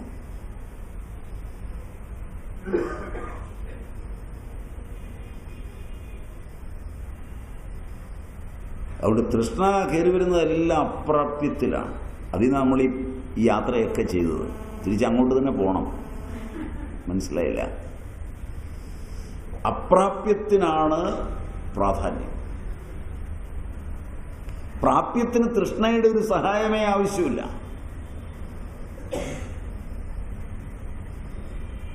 പ്രാപ്യവസ്തു ചിന്തിക്കുന്ന വേള മുതൽ ലഭ്യമാകുന്ന വേള വരെ മാർഗവും ലക്ഷ്യവും ധാർമ്മികവും സത്യവും വിനയ സൗശീല്യങ്ങളോടുകൂടിയതും ഒക്കെയാണ്. അപ്രാപ്യമായൊരു വസ്തുവിൽ ആഗ്രഹം ജനിക്കുമ്പോൾ മുതൽ അസ്വസ്ഥമാണ്.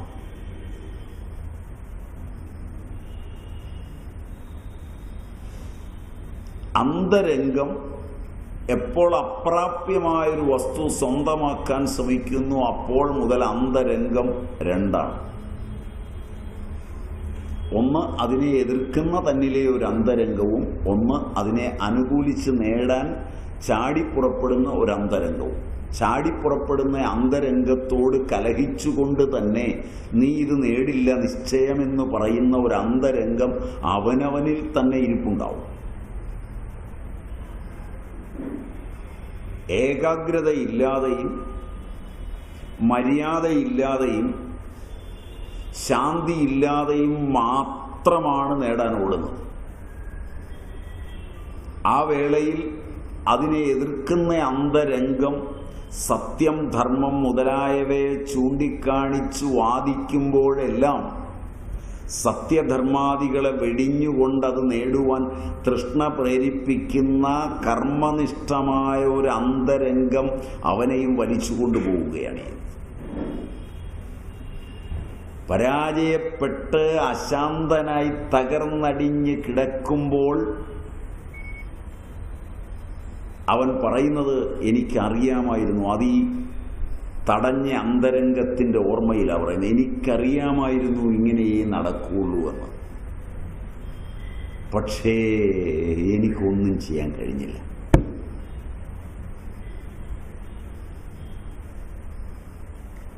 ഇതാണ് തൃഷ്ണയെ വളർത്തുമ്പോൾ നമുക്ക് സംഭവിക്കുന്നത്. എൻ്റെ തിയറി ഇതാണ്, എന്നിലായാലും നിങ്ങളിലായാലും.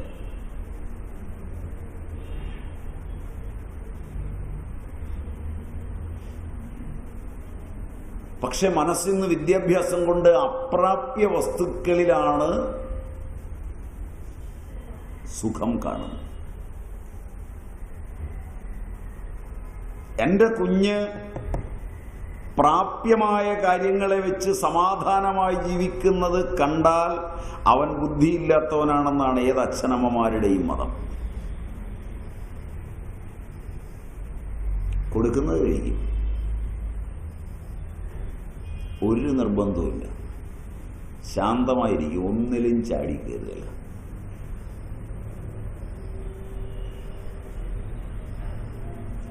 ഒരു പ്രശ്നവും എനിക്കും എൻ്റെ ഭർത്താവിനും വീട്ടിലുള്ളവർക്കും ഉണ്ടാക്കുന്നില്ല.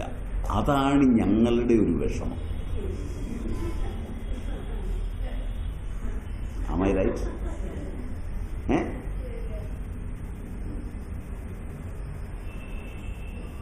ചേട്ടാ നീ ഇങ്ങനെ ഇരുന്നാൽ എങ്ങനെയാണ്? ഒന്നുമല്ല, പാലും കൊണ്ടുവരുന്ന കൊച്ചിനെയെങ്കിലും കണ്ടില്ലേ? കയറി പിടിച്ചൊരു ബഹളം ഉണ്ടാക്കടാ, ഞങ്ങൾക്കൊരു അസ്വസ്ഥത ഉണ്ടാക്കുന്നേ. Is it right?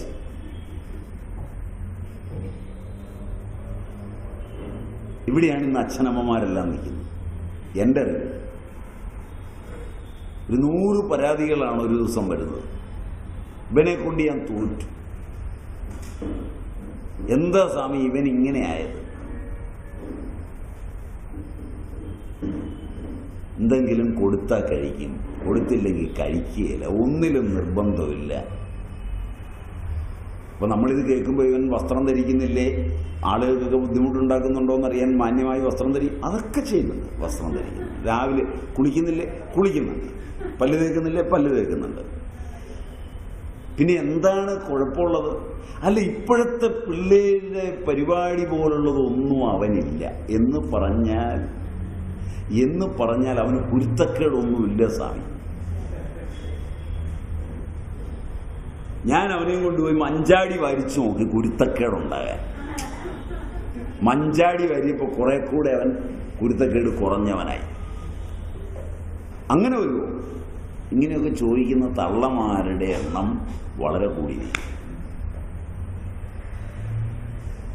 നിങ്ങളുടെയൊക്കെ വീടുകളിൽ കാണുമെന്നാണ് എനിക്ക് തോന്നുന്നു. ശരിയല്ല? ക്ലബിലൊക്കെ പോകുമ്പോഴോ വീട്ടിൽ പെണ്ണുങ്ങൾ വരുമ്പോഴോ ഒക്കെ ഇതെന്താ ഇങ്ങനെ ഇരിക്കുന്നത്? എൻ്റെ മോളി ഒന്ന് വിളിച്ചിട്ട് അവൻ കളിക്കാൻ വന്നില്ല, അവനെ പിടിച്ചു വലിച്ചു നോക്കി, ഒരു ഇക്കിളിയില്ല. ഇങ്ങനെയൊക്കെ ആയിരിക്കുന്നു നിങ്ങളുടെ ജീവിതം. Is it true?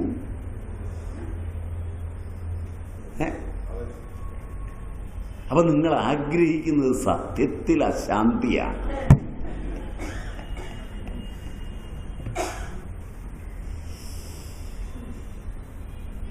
നിങ്ങൾ ശാന്തി എന്ന് പറയുമ്പോൾ ഞാൻ അർത്ഥമാക്കേണ്ടത് അശാന്തി എന്നാണ്. പൊതുവേ കേൾക്കുന്ന പരാതിയാണ്. ഒരു മാസം ഒരു 500-600 പരാതി കേൾക്കാറുണ്ട്. 1-2 അതൊക്കെ ഈ വഴിക്കുള്ളതാണ്. പക്ഷെ പൊതുവെ അച്ഛനമ്മമാർ പെൺകുട്ടികളെ പറ്റി സംതൃപ്തരുമാണ്. അവളെ ആരെ അടിച്ച് താഴെ വീഴും, മെഡിക്കുക.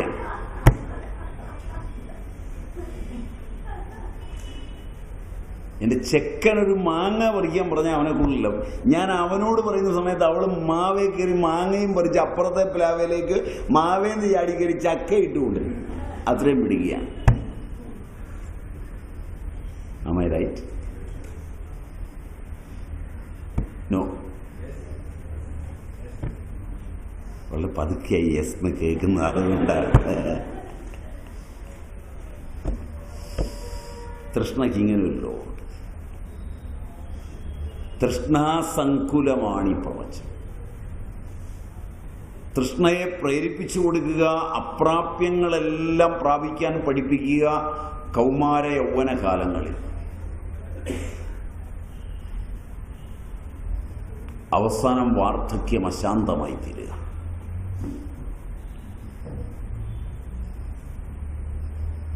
കോശങ്ങളും ചിന്തകളും ഓർമ്മകളും ഒന്നും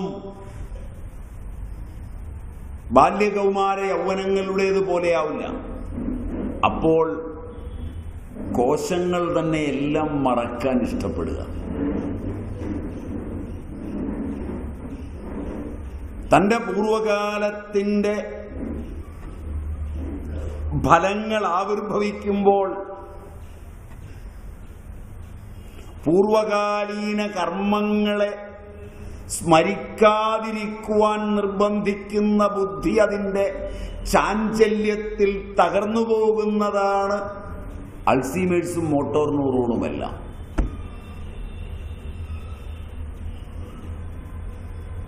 ഞാൻ ഇഷ്ടപ്പെടാത്ത എൻ്റെ പൂർവകാലം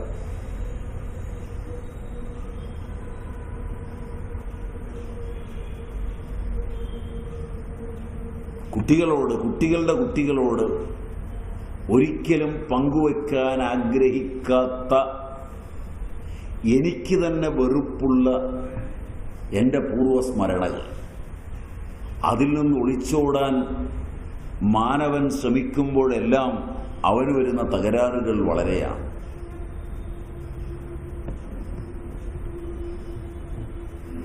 തൃഷ്ണാചഞ്ചലമായി ജീവിക്കുമ്പോഴാണിതുണ്ടാകുന്നത്.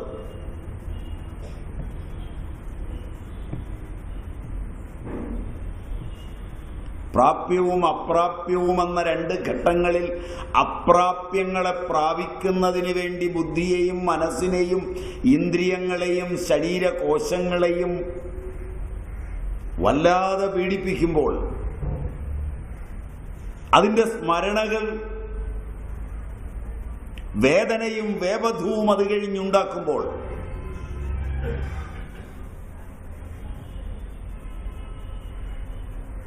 ആരുമായി പങ്കുവെക്കാനാവാത്ത തൻ്റെ കുൽസിത കർമ്മങ്ങളുടെ താളമേളങ്ങൾ കുഴിച്ചുമൂടുവാൻ ആഗ്രഹിക്കുന്ന മനുഷ്യ മനസ്സിൻ്റെ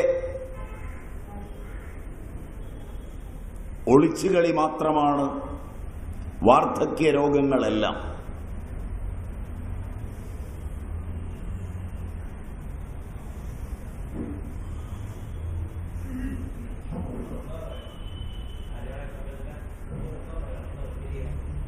അതുപോലെ റിപ്പീറ്റ് ചെയ്യാനാവില്ല, എങ്കിലും ആശയം റിപ്പീറ്റ് ചെയ്തു തരാം. ഏതാണ്ട് ആശയം ഞാൻ അതുപോലെ പറയാം. എൻ്റെ ബാല്യ കൗമാരങ്ങളിൽ ഞാൻ കാട്ടിക്കൂട്ടിയ കുൽസിത കർമ്മങ്ങളുടെ സ്മരണകൾ ആരോരും അറിയാതെ എൻ്റെ ബോധതലങ്ങളിൽ മാത്രം കുഴിച്ചു മൂടുവാൻ ആഗ്രഹിക്കുമ്പോൾ എൻ്റെ കോശങ്ങൾക്കും എൻ്റെ സ്മൃതിമണ്ഡലത്തിനും എൻ്റെ ബുദ്ധിക്കും വരുന്ന വൈകല്യങ്ങൾ മാത്രമാണ് എല്ലാ വാർദ്ധക്യ രോഗങ്ങളും. ക്ലിയർ?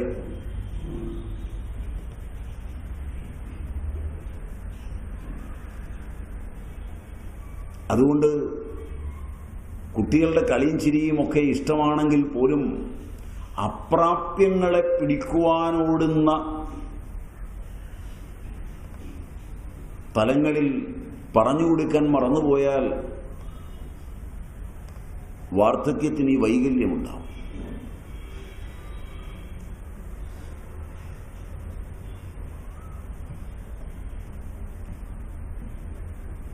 മാനവന്റെ പരിണാമമാണിത്. ആചാരങ്ങൾ വെടിയുകയും ധർമ്മങ്ങൾ മാറി നിൽക്കുകയും ചെയ്യുന്ന ഒരു കാലഘട്ടത്തിൽ മാനവന് വന്നുപോകുന്ന ഒന്നാണിത്.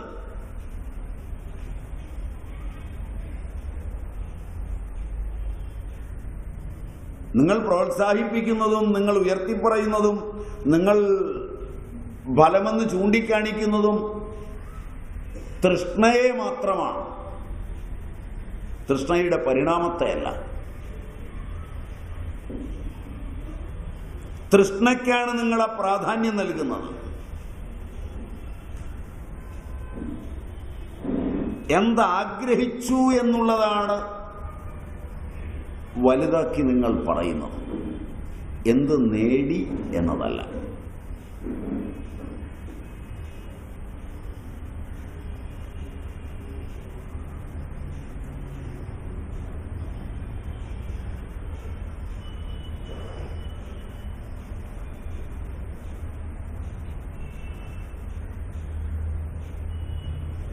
എന്താണ് നേടിയത് ഇതുകൊണ്ട്? എല്ലാ റിസർച്ചിലും നിങ്ങളുടെ എല്ലാ ശാസ്ത്ര ഗവേഷണങ്ങളിലും അതിലേക്ക് ഇറങ്ങിത്തിരിക്കുന്നതിന് മുമ്പാണ് സ്വീകരണവും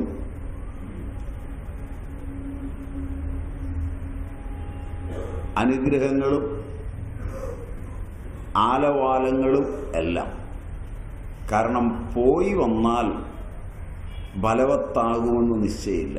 അതുകൊണ്ട് നേരത്തെ ഇതിൻ്റെ ഗുണമെല്ലാം ഭുജിച്ചിട്ട് പോകാം.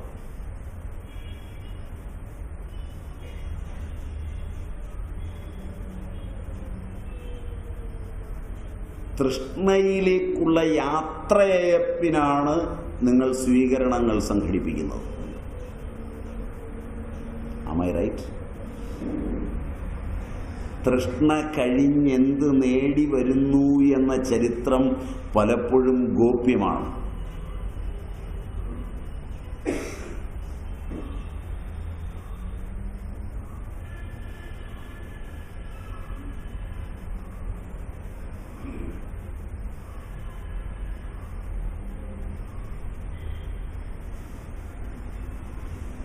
നിങ്ങളുടെ നിശബ്ദത എന്നെ ചെറുതായി പേടിപ്പിക്കുന്നുണ്ട്.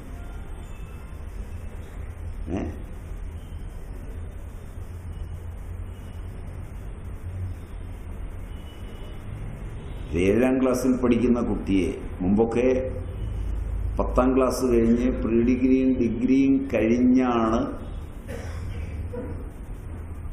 IAS തുടങ്ങിയവയുടെ എൻട്രൻസിനെ കുറിച്ചും IASനുള്ള ഒരുക്കത്തെക്കുറിച്ചും ഒക്കെ പറയുക. മുൻകാലങ്ങളിൽ ഒരു പ്രീ ഡിഗ്രി കഴിയുമ്പോഴാണ് എൻട്രൻസിനെ കുറിച്ചുമൊക്കെ MBBSനെ പറ്റി പറയുക. ഇപ്പോൾ അതൊക്കെ ഒരു 7ാം ക്ലാസ്സിൽ വെച്ച് തന്നെ അതിലേക്ക് യാത്രയയപ്പൊക്കെ കൊടുത്ത് കുട്ടിയുടെ വീട്ടുകാരൊക്കെ വന്ന് ഇന്ന് പുതുതായിട്ട് തുടങ്ങുകയാണ്. എന്നിട്ട് തൃഷ്ണയൊക്കെ കയറ്റിവെക്കുകയാണ്. ഇത് കഴിഞ്ഞ് ഇത് കിട്ടിയോ കിട്ടിയില്ലയോ എന്ന് ലോകം അറിയാറില്ല. ഇന്നതിന് പഠിച്ചതാണ് എന്നുള്ളതിൻ്റെ പേരിലാണ് പിന്നെ കേമത്വമൊക്കെ പറയുന്നത്. Am I right?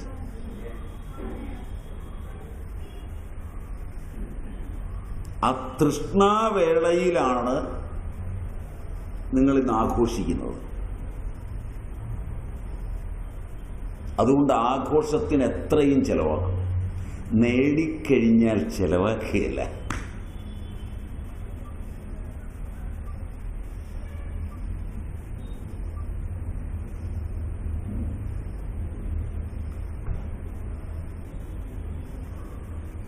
പഴയ കാലത്തൊക്കെ തറക്കല്ലിടൽ കർമ്മം അത്ര വലിയ ആഡംബരമൊന്നുമല്ല.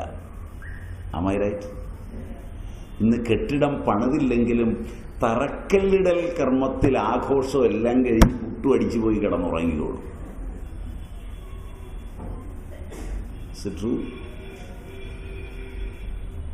അതിൻ്റെ ഫ്ലക്സ് ബോർഡൊക്കെ വെച്ചിരിക്കും.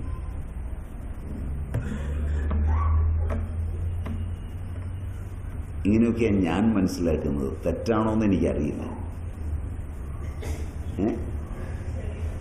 നിങ്ങൾക്ക് തിരുത്താൻ പറ്റുമോ എന്നും എനിക്കറിയില്ല.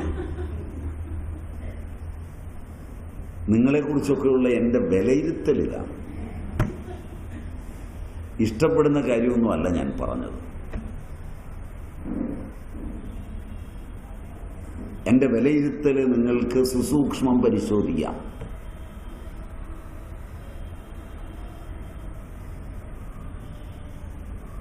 ഞാൻ എൻ്റെ ചുറ്റും കാണുന്ന ലോകത്തെ വിലയിരുത്തുന്നത് ഇങ്ങനെയാണ്.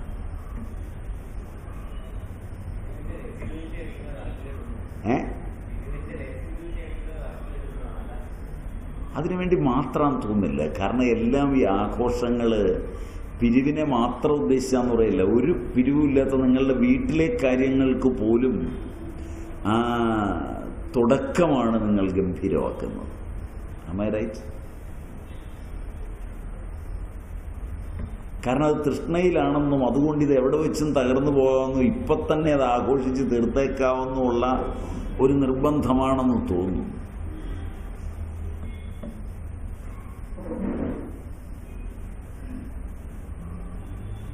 ഇങ്ങനെയൊക്കെയാണ് എൻ്റെ അബദ്ധധാരണകൾ. ജീവിതത്തിൽ ഒരുപാട് അബദ്ധധാരണകളുള്ള ഒരാളാണ് ഞാൻ. അതുകൊണ്ടാണ് നിങ്ങളുമായിട്ട് അധികം യോജിക്കാതെ പോകുന്നത്.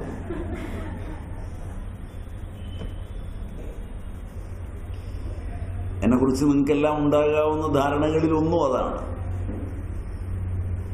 നമ്മുടെ സ്വഭാവവുമായൊന്നും യോജിക്കുകയില്ലാത്ത ഒരു മനുഷ്യൻ, അങ്ങനല്ലേ പൊതുവെ? എന്നാലും അതൊക്കെ ഒരു കാണുമ്പോൾ ഒരു ഭംഗിവാക്ക് പറയുന്നതല്ലേ.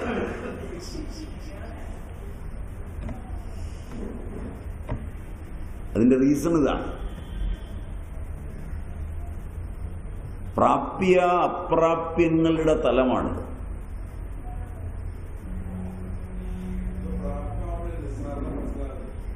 ഒന്ന് പ്രാപ്യമാകുമ്പോ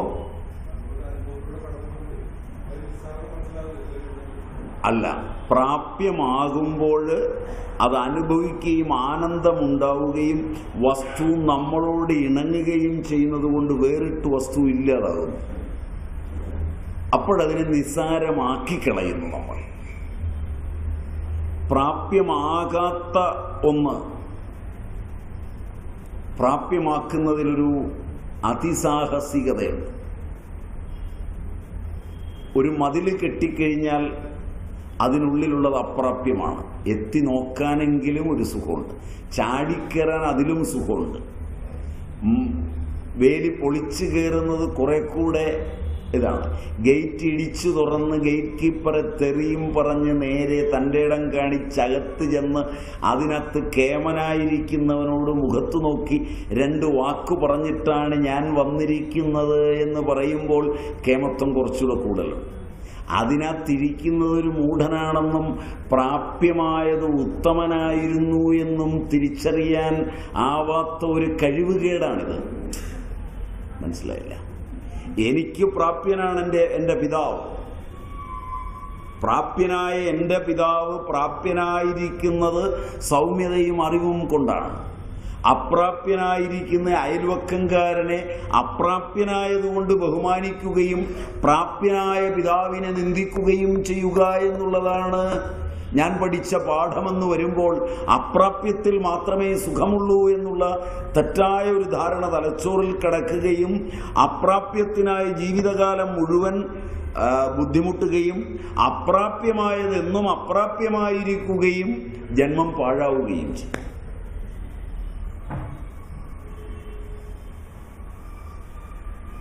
എനിക്ക് അപ്രാപ്യമായ അയൽവക്കക്കാരൻ്റെ അലമാരിയിലിരിക്കുന്ന സ്വാദിഷ്ടമായ ഭക്ഷണത്തെക്കാൾ എനിക്ക് പ്രാപ്യമായ അമ്മ തന്ന കഞ്ഞിയും പയറുമേ വിശപ്പടങ്ങാൻ പ്രയോജനപ്പെടൂ.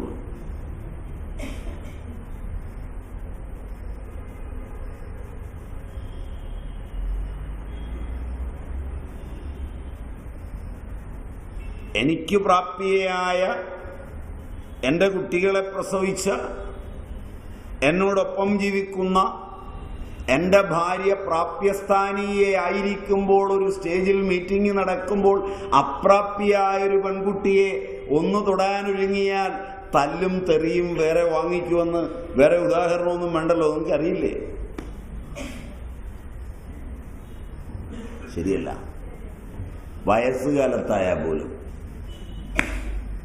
അതുകൊണ്ട് അപ്രാപ്യത്തിൽ സുഖമേ ഇല്ല. അപ്രാപ്യങ്ങളിൽ തൃഷ്ണ ശാന്തമാവില്ല. ഇത് ഉറപ്പ് വന്നാൽ ഈ ക്ലാസ് നിങ്ങൾക്ക് ഗുണകരായി. ഉറപ്പാവുമോ എന്ന് എനിക്കറിയില്ല. ഞാൻ അറിയുന്നിടത്തോളം മാനവൻ ഓടുന്നത് അപ്രാപ്യത്തിനാണ്.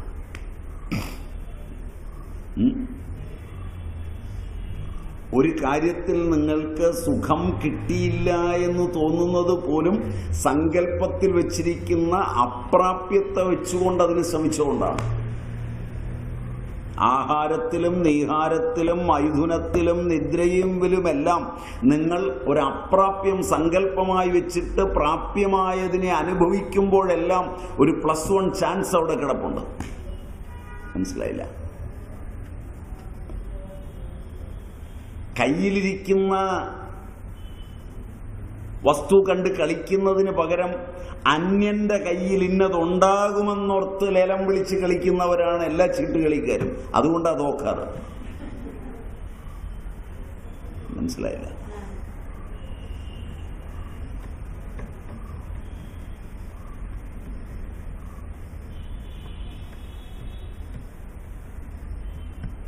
പ്രത്യേകിച്ച് സ്ത്രീകൾ പ്രാപ്യസ്ഥാനങ്ങളിൽ തൃപ്തരാകാറേയില്ല.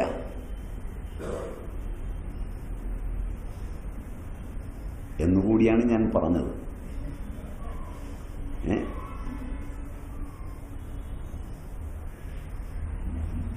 മാത്രമല്ല, പ്രാപ്യമായതിൻ്റെ സുഖം അവർ കെടുത്തുകയും ചെയ്യും.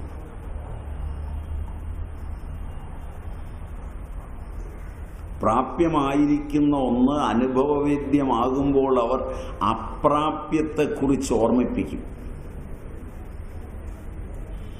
വിളമ്പി കഴിക്കാൻ കൊടുക്കുന്ന സമയത്ത് കഴിക്കുന്നവനൊരടുക്കിൽ കഴിക്കാൻ തുടങ്ങുകയാണെങ്കിൽ വേറെ ഏതെങ്കിലും അപ്രാപ്യ ചിന്ത കൊണ്ട് തൃഷ്ണ വന്നിരിക്കുന്ന ഭാര്യയോ അമ്മയോ സഹോദരിയോ മകളോ വിളമ്പുമ്പോൾ അവിടെ നിന്നെല്ലാം കഴിച്ചിട്ട് വന്നിട്ടുണ്ടാവും. ഇനിയിപ്പം ഞാൻ വിളമ്പിത്തരുന്നതിൽ തൃപ്തിയൊന്നും ഉണ്ടാവില്ല, തീർന്നു. അവൻ്റെ തലയിൽ അപ്രാപ്യത്തിൻ്റെ ചിന്ത കൊടുത്തു. ഇവിടുന്ന് നീ കഴിച്ച് തൃപ്തമാകാൻ പോകുന്നില്ല എന്ന് കൊടുത്തു. പിന്നിരുന്ന് കഴിക്കുന്നത് വെറുപ്പോടെയാണ്.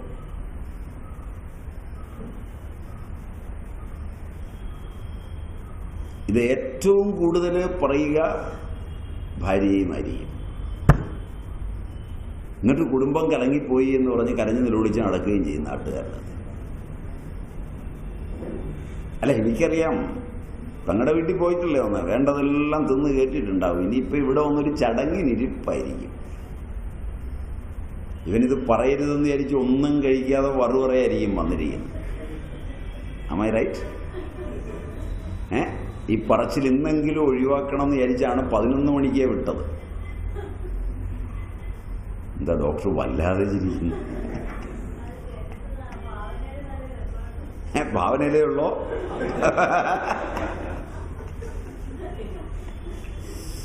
അപ്പൊ ആ സമയത്ത് അപ്രാപ്യത്തിന്റെ ചിന്തയാണ് കൊടുക്കുന്നത്. അച്ഛൻ ഇഷ്ടം പോലെ പൈസ തരുന്നില്ലേ, ഹോട്ടലിൽ നിന്നൊക്കെ തിന്നുന്നുണ്ടാവുമല്ലോ, പിന്നെ ഞാൻ വിളമ്പി തരുന്നതിൽ എവിടെയാ രുചി ഉണ്ടാകുന്നതെന്ന് ചോദിക്കുന്നൊരു സ്ത്രീ ചോദിക്കുമ്പോൾ തന്നെ അവന്റെ മനസ്സ് ഹോട്ടലിൽ കഴിക്കുന്നതിനെ പറ്റിയുള്ള ചിന്തയുണ്ടാകും. ആഹാരത്തിലായാലും ഞാനറിഞ്ഞു, ഓഫീസിൽ പോയപ്പോൾ അതിൽ അവളുടെ പുറകെയൊക്കെ നടന്നു എന്ന് കേട്ടു. പിന്നെ ഇവിടെ വന്ന് ചടങ്ങിന് എൻ്റെ കൂടെ ഇരിക്കുന്നു എന്ന് മാത്രം എന്ന് പറഞ്ഞു കഴിയുമ്പോൾ അവന് തീരുമാനമായി, അപ്രാപ്യമായ ഒരെണ്ണം അവിടെയുണ്ട്, അത് നേടിയാൽ സുഖമാണെന്ന് ഭാര്യ തന്നെ അനുവദിച്ചിട്ടുണ്ട്. തീരുമാനമായി. നിങ്ങൾ അപ്രാപ്യങ്ങളെ വെച്ച് കളിച്ചാണ് സകലതും ചീത്തയാക്കുന്നത്. ഇത് തൃഷ്ണയുടെ കളിയാണ്.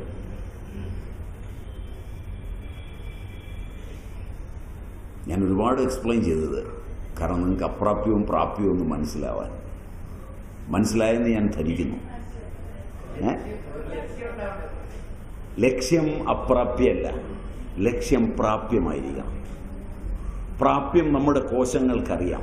അതിനെ ഭാവന ചെയ്യുമ്പോൾ പോലും അത് നമ്മുടെ സമീപത്താണ്. പ്രാപ്യമായതെല്ലാം നമ്മുടെ സമീപത്തും നമ്മുടെ അടുത്തുമാണ്. നമുക്ക് കോപതാപാദികൾ ഉണ്ടാവില്ല.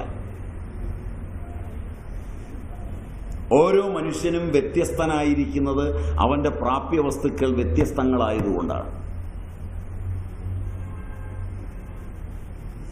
വാസനയുടെ വ്യതിയാനമനുസരിച്ച് വസ്തുക്കളും അവനും തമ്മിലുള്ള ബന്ധമാണ് പ്രാപ്യത്തെ ഉണ്ടാക്കുന്നത്. പ്രാപ്യം സുതാര്യവും പ്രാപ്യം സുവ്യക്തവും പ്രാപ്യം അയത്നലളിതവും ആവുമ്പോഴാണ് അവൻ ക്ലേശമില്ലാത്തവനും രോഗമില്ലാത്തവനുമായിത്തീരുന്നത്.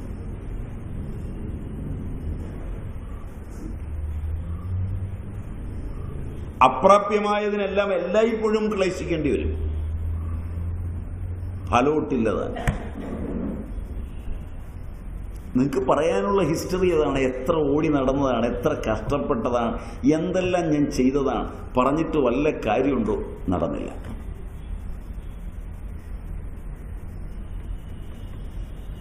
പ്രാപ്യങ്ങളിലെല്ലാം അദൃഷ്ടം കൂടപ്പിറപ്പാണ് നിങ്ങളോടൊപ്പം. അപ്രാപ്യങ്ങളിലെല്ലാം അദൃഷ്ടം നിങ്ങൾക്കെതിരാണ്.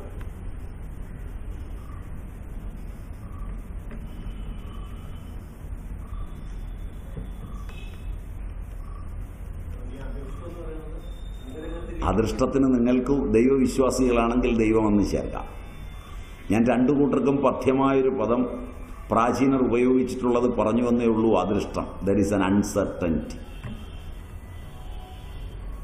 ക്ലേശിക്കുമ്പോൾ നിങ്ങൾ സൂക്ഷ്മമാണ്, ക്ലേശിക്കാതിരിക്കുമ്പോൾ സ്ഥൂലമാണ്. സ്ഥൂലമായിരിക്കുമ്പോൾ അദൃഷ്ടം നിങ്ങളോടൊപ്പമാണ്, സുവ്യക്തമാണ്. ക്ലേശിക്കുമ്പോൾ സൂക്ഷ്മമാകുന്നു. ആ വസ്തുവിൻ്റെ സ്വഭാവം നിങ്ങളുടെ ക്ലേശം കാരണം മാറുന്നു. ക്ലേശം കാരണം മാറുമ്പോൾ അത് അവ്യക്തമാകുന്നു. അത് അനിശ്ചിതമാകുന്നു. അനിശ്ചിതമായതുകൊണ്ട് നിങ്ങൾക്ക് അത് പ്രാപ്യമല്ലാതാവും.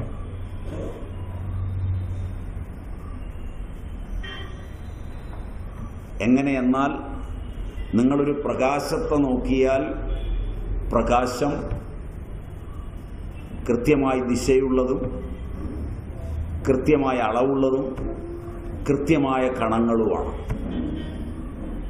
നിങ്ങൾ നോക്കാതിരിക്കുമ്പോൾ അത് ക്ലൗഡാണ്. അതുപോലെ ക്ലേശിക്കുമ്പോൾ അത് ലഭിക്കുമെന്ന് നിങ്ങൾക്ക് തോന്നുകയും ക്ലേശം താത്തുവെക്കുന്ന ഒരു നിമിഷം അത് മറയുകയും ചെയ്യും. ക്ലേശത്തിൽ നിങ്ങൾ കാണുന്നത് വസ്തുവിൻ്റെ നിങ്ങളിലിരിക്കുന്ന മുഖമാണ്, വസ്തുവല്ല. അതുകൊണ്ട് വസ്തുവിനെ പ്രതി അല്ല നിങ്ങൾ നേടാൻ ക്ലേശിക്കുന്നത്, നിങ്ങളിൽ ഭാവാത്മകമായിരിക്കുന്ന വസ്തുവിനെ പ്രതിയാണ് നിങ്ങൾ ക്ലേശിക്കുന്നത്. അത് പുറത്ത് വസ്തുവായില്ല, അതുകൊണ്ടത് ലഭ്യമല്ല.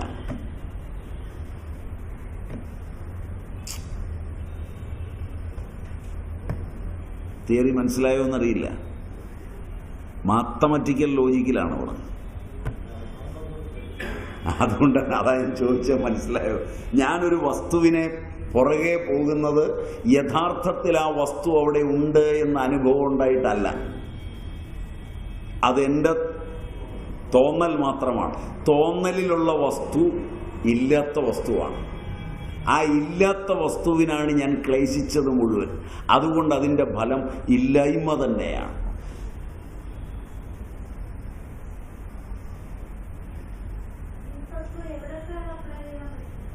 ജീവിതത്തിലുടനീളം അവിടെയാണ് നിങ്ങളുടെ സുഖം കുറയുന്നത്. മോഹൻലാലിനോടൊപ്പം ജീവിക്കുക എന്ന ഡോക്ടർ തീരുമാനിച്ചാൽ മോഹൻലാൽ ഡോക്ടറുടെ മനസ്സിലിരിക്കുന്ന മോഹൻലാലാണ്. മനസ്സിലായില്ല? എങ്ങനെ ആയിരിക്കും എന്നുള്ളത് അയാളുടെ കൂടെ ജീവിക്കുന്ന ഭാര്യയോട് പോയി ചോദിച്ചാൽ അവരും ഇങ്ങനെ വേറൊരാളെ ഭാവിക്കുന്നുണ്ടാവും. മനസ്സിലായില്ല? അപ്പോൾ ആ സമയത്ത് മനോഹരൻ മനോഹരത ഇല്ലാത്തവനായി മാറും.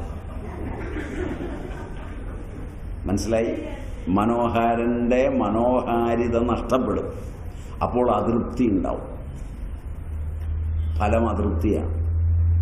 ഈ ജന്മം ഇതിനെ ചുമക്കാനാണ് വിധിച്ചിരിക്കുന്നത് എന്ന് കൃത്യമായി അറിഞ്ഞ് ഭംഗിയായി ചുമന്നാൽ ഈ ചുമടൊരിക്കൽ താത്തുവെക്കാനാവും.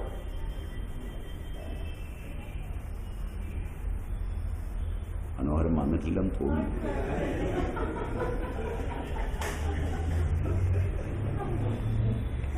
വിജയ് സാറിൻ്റെ കൂടെ മറ്റേ ചെടിയൊക്കെ നിരത്താൻ പോയോണ്ട് കേട്ടിട്ടില്ല, അതുകൊണ്ട് പേടിക്കാനില്ല. എനിക്ക് നല്ലതല്ല, ഡോക്ടർക്ക് നല്ലതായിരിക്കും.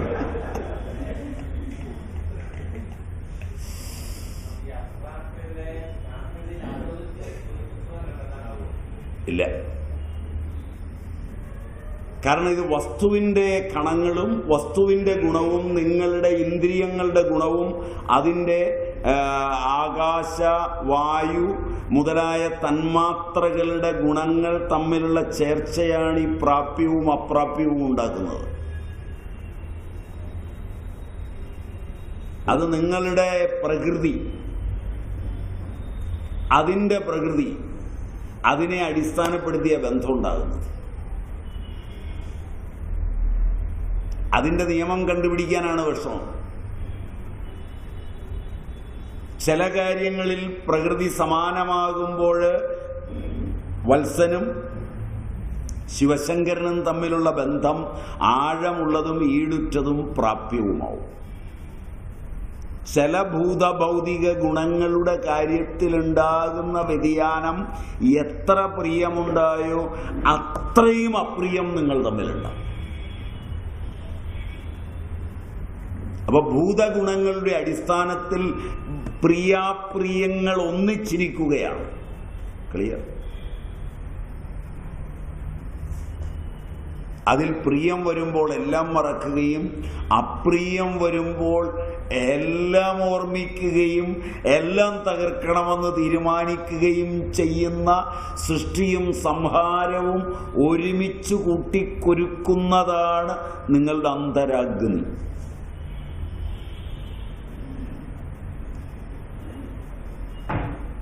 അപ്പോൾ ഇത് വരുമ്പോൾ ഒന്ന് തിരിച്ചറിയാം, ഇത് ഗുണങ്ങളുടെ വിയോജിപ്പാണ്. ഇതിൽ എനിക്ക് അഭിപ്രായ വ്യത്യാസമുണ്ട്, അതുകൊണ്ട് നമ്മൾ തമ്മിൽ ഈ കാര്യത്തിൽ ഒന്നിച്ചിരിക്കേണ്ട. നീ നിന്റെ വഴി, ഞാൻ എൻ്റെ വഴി. ഈ കാര്യത്തിൽ നമ്മൾ തമ്മിൽ യോജിപ്പാണ്, ഇതിൽ നമുക്ക് സഹകരിക്കാം.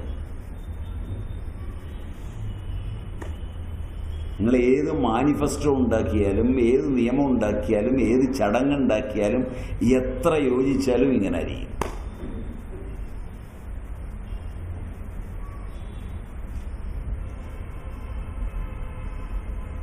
ഇതെങ്ങനെയൊക്കെ കരാറുണ്ടാക്കിയാലും കുറേ കാര്യങ്ങളിൽ ഈ ഗുണങ്ങൾ ചേരാത്തിടത്ത് കരാർ ലംഘിക്കും. കുറേ കാര്യങ്ങളിൽ കരാറില്ലെങ്കിലും യോജിക്കും. മനസ്സിലായില്ല?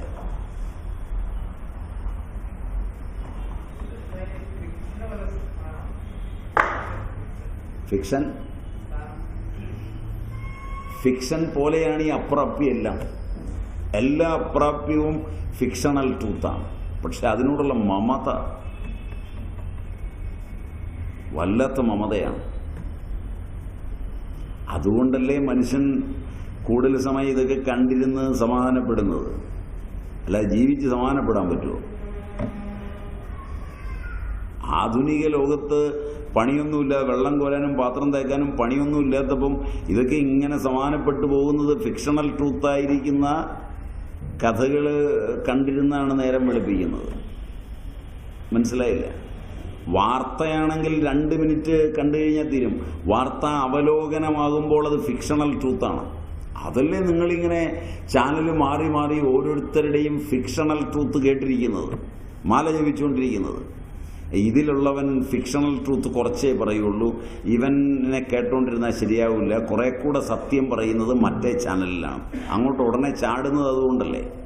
കാരണം അവിടെ വാർത്താവലോകനത്തിന് ആരൊക്കെയാണ് ഇരിക്കുന്നത്, ഇവിടെ ആരൊക്കെയാണ് ഇരിക്കുന്നതെന്ന് നോക്കിയിട്ട് ഏറ്റവും കൂടുതൽ ഫിക്ഷീഷ്യസ് ആയിട്ട് പറയുന്നത് എവിടെയോ അത് കേട്ടിങ്ങനെ സന്തോഷിച്ച് അതാണ് സത്യമെന്ന് വിചാരിച്ചിരിക്കുകയാണ്. After all life itself is a fiction.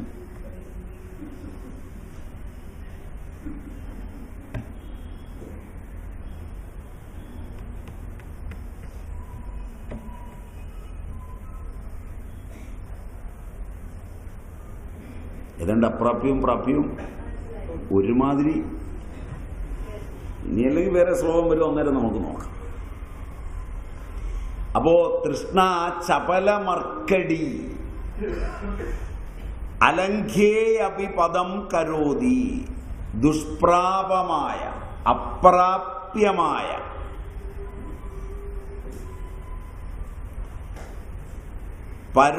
പദം കരോത്തി അലംഘ്യേപി, അലംഘ്യമായ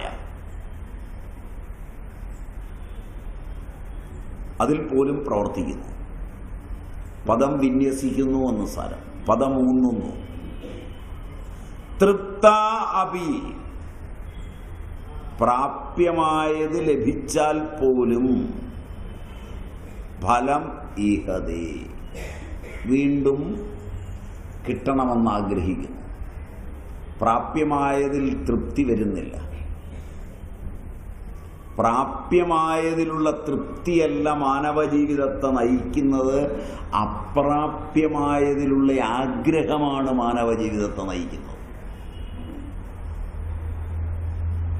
അങ്ങനെയാണ് ലോകം വിസ്താരമുള്ളതായിത്തീരുന്നത്. തൻ്റെ തനുവിനെ ആഗ്രഹങ്ങളിലൂടെ വിസ്തരിപ്പിക്കുന്നതാണ് പ്രപഞ്ചം. പ്രാപഞ്ചികമായ ജീവിതം മുഴുവൻ തൻ്റെ തനുവിസ്താരമാണ്. തൻ്റെ ശരീര മനസ്സുകളെ വ്യാപിപ്പിക്കുകയാണ് ആഗ്രഹങ്ങളിലൂടെ.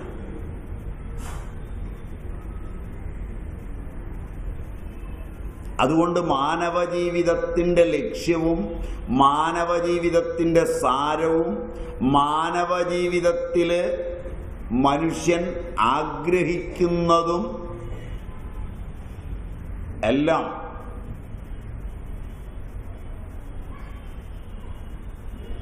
പ്രാപ്യമല്ല, ഈ ദുഷ്പ്രാപ്യമായ വസ്തു.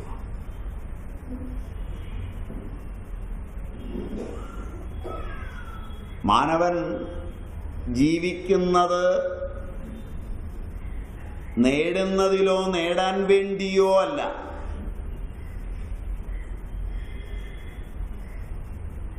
നേടാനാവാത്തതിൽ ആഗ്രഹിക്കുന്നതാണ് ജീവിതം.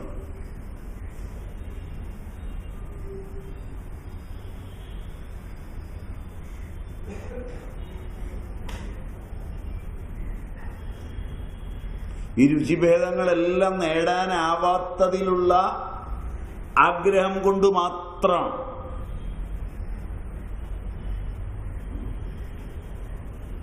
നേടിയതിനു വേണ്ടിയല്ല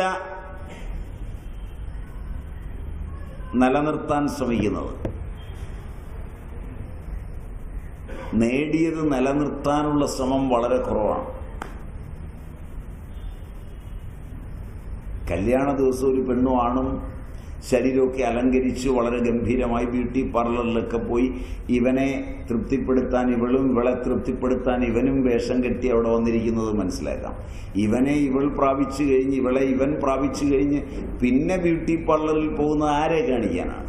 അപ്പോൾ ഇവനെ പ്രാപിച്ചത് തൃപ്തി പോരാ, വേറൊരുത്തൻ നോക്കണം എന്നുള്ള ആഗ്രഹത്തിൽ ഇവളും വേറൊരുത്തി നോക്കണം എന്നുള്ള ആഗ്രഹത്തിലുമാണ് ഇവനും ഈ വേഷം കെട്ടുന്നതല്ല. Am I right? കാരണം ഈ വേഷഭൂഷകളൊക്കെ ഇത്രയേ ഉള്ളൂ എന്ന് ഇവൻ മനസ്സിലാക്കി. ഇനി ഇവൻ ഇതിൽ വിശ്വസിക്കുകയൊന്നുമില്ല. ഇനി വേറൊരുത്തനെ പറ്റിക്കാൻ പറ്റുമോ എന്ന് നോക്കുക, വേറൊരുത്തിയെ പറ്റിക്കാൻ പറ്റുമോ എന്ന് നോക്കുക. അല്ലെങ്കിൽ വീട്ടിലിരിക്കുന്നവർക്കറിയില്ലേ, രാവിലെ പല്ല് തേക്കുന്ന ബ്രഷും വെച്ച് ഈ കിളവനിരുന്ന് ഇങ്ങനെ പരട്ടിക്കൊണ്ടിരിക്കുകയാണ്. ഇത് കിളവനാണ്, ഞാനിത് കണ്ടുകൊണ്ടിരിക്കുകയാണ്, എപ്പോഴും ഇവള് പരട്ടിയിട്ടാണ് പോകുന്നത്. അപ്പോൾ ഇവള് കാണാനല്ല പരട്ടുന്നത്, ഇവള് കൃത്യമായി കണ്ടു കഴിഞ്ഞിട്ടുണ്ട്. പിന്നെ ബസ്സിൽ കയറുമ്പോൾ ഉള്ള കോളേജിൽ പോകുന്ന പിള്ളേരും ഒക്കെ ഒന്ന് കണ്ടോട്ടെ, ചെറുപ്പക്കാരനാണെന്ന് വിചാരിച്ചല്ലാതെ ഇവള് കാണാൻ വേണ്ടി ഇത് പരട്ടേണ്ട വല്ല കാര്യമുള്ളൂ. കാശ് വെറുതെ മുടക്കും.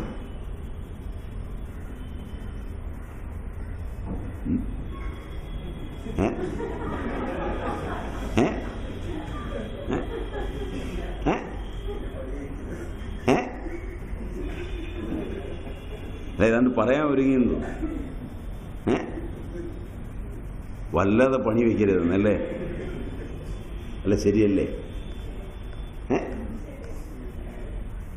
ഇത് വീട്ടിൽ കൂടെ താമസിക്കുന്നവർക്ക് അറിയത്തില്ലേ? കാരണം ഇതെല്ലാം ഇതാണ്, ഇത്രയേ ഉള്ളൂ കാര്യം.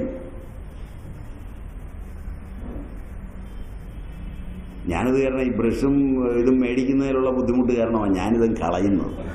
മുഴുവൻ നരച്ചതായതുകൊണ്ടാണ്. അതിനല്ലേ ഇത് കളഞ്ഞു കാണിക്കുന്നത്. അയാളുടെ ഒരു ദുഃഖം പോയിക്കോട്ടെ. ഞാൻ പൊതുജനത്തെ കുറ്റം പറഞ്ഞു എന്ന് തോന്നുന്നുണ്ട്. അപ്പോൾ എന്നെയും കൂടെ ആയിക്കോട്ടെ, സമാനായാലും. അപ്പൊ ജീവിതം മുഴുവൻ മനുഷ്യനാണ്. ഒന്ന് പ്രാപ്യമായി കഴിഞ്ഞാൽ അത് നിലനിർത്താൻ, അത് നിലനിർത്തുന്നതിന് മുമ്പേ അടുത്തത് പ്രാപിക്കുന്നതിനുള്ള നെട്ടോട്ടമാണ്. അതിനിടയിൽ പ്രാപിച്ചത് വേണമെങ്കിൽ അപ്രാപ്യത്തിനു വേണ്ടി കളയും. ശരിയല്ല.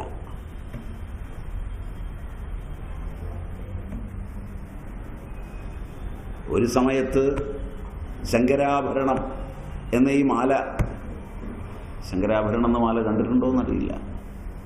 ഇതിനുവേണ്ടി ഒരുപാട് ക്ലേശിച്ചാ മേടിച്ചേ. ഇപ്പൊ അതിനേക്കാൾ നിസ്സാരമായ ഒന്ന് അപ്രാപ്യമായി തീർന്നപ്പോൾ പറയുന്നത് ഇതുകൊണ്ട് പണയം വെക്കുവോ വിൽക്കുവോ, അല്ലെങ്കിൽ വീട്ടിൽ സ്വർണം വെച്ചിട്ടെന്തിന് എന്ന് പറഞ്ഞു കൊടുത്തുവിടുകയാണ്. ശരിയല്ല. കാരണം അപ്രാപ്യമായ വേറൊന്നിനു വേണ്ടി പ്രാപ്യമായ ഏതും വലിച്ചെറിയും. എന്തും ഏറ്റവും പ്രാപ്യമായതും ഏറ്റവും വലുതാണെന്ന് ഭാവിക്കുന്നതുമായ ഏത് മാനവും ഏത് സ്വത്തും ഏത് വസ്തുവും അപ്രാപ്യമായ ഒന്നിൽ തൃഷ്ണ വന്നു കഴിഞ്ഞാൽ നിമിഷം കൊണ്ട് വലിച്ചെറിയും.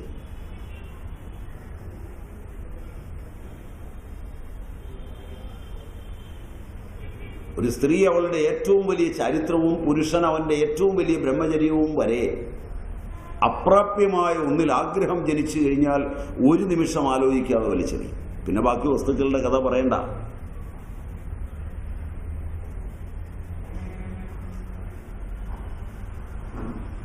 അപ്രാപ്യത്തിനു വേണ്ടി അത്രയും തൃഷ്ണയിലാണ് ലോകം ജീവിക്കുന്നത്.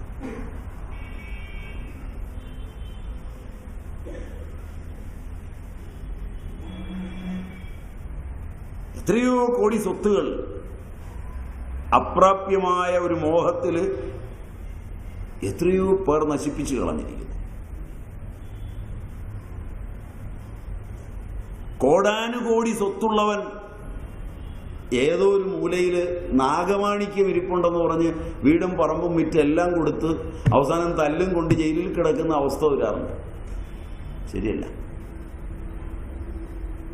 ഈ നാഗമാണിക്യം കൊണ്ട് ഇവൻ എന്ത് ചെയ്യാൻ പോകുന്നു എന്ന് ചോദിച്ചാൽ അവൻ അതേപ്പറ്റി വലിയ പിടിയൊന്നുമില്ല. അത് അപ്രാപ്യമാണ്. അതിൽ മോഹം വന്നു എന്ന് മാത്രമാണ് ഉത്തരം.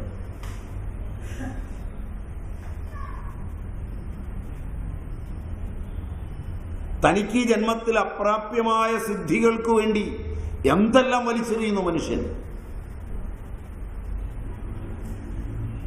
ജീവിതത്തിൽ ഒരു പ്ലാവില എൻ്റെ പൊന്നുമോനെ എടുത്തുകൊണ്ടു അതിനൊക്കെ കഞ്ഞി കുടിക്കാൻ എന്ന് പറഞ്ഞാൽ വേണമെങ്കിൽ എടുത്തുകൊണ്ടൊന്ന് കുത്തി തന്നാൽ കുടിക്കാമെന്ന് പറയുന്ന മകൻ 3 മണിക്കൂർ 32 മണിക്കൂറായിട്ട് തലയും കുത്തി നിൽക്കുകയാണ് സിദ്ധി വരാൻ. ഒരു പ്ലാവില എടുക്കാൻ കഴിയാത്ത ഇവനാണ് ഈ തലയും കുത്തി നിൽക്കുന്നത്.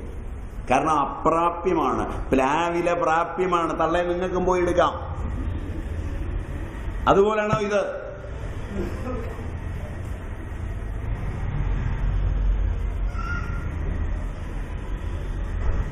അപ്രാപ്യത്തിന്റെ ഭ്രമങ്ങളിലാണ് ഭരണാധികാരികൾ. അപ്രാപ്യത്തിന്റെ ഭ്രമത്തിലാണ് മതം. അപ്രാപ്യത്തിന്റെ ഭ്രമത്തിലാണ് രാഷ്ട്രീയ സാമ്രാജ്യത്വ പ്രസ്ഥാനങ്ങളെല്ലാം. അപ്രാപ്യവുമായുള്ള ഇവന്റെ വികല ബന്ധങ്ങളാണ് ജീവിത ദുഃഖങ്ങൾ മുഴുവൻ. സമർത്ഥനായവൻ അപ്രാപ്യത്തെ പരിപോഷിക്കുന്നതിനുള്ള ആശയങ്ങളുമായി ആളുകൾ എത്തുമ്പോൾ തൊഴുതു വണങ്ങി പിൻവാങ്ങും.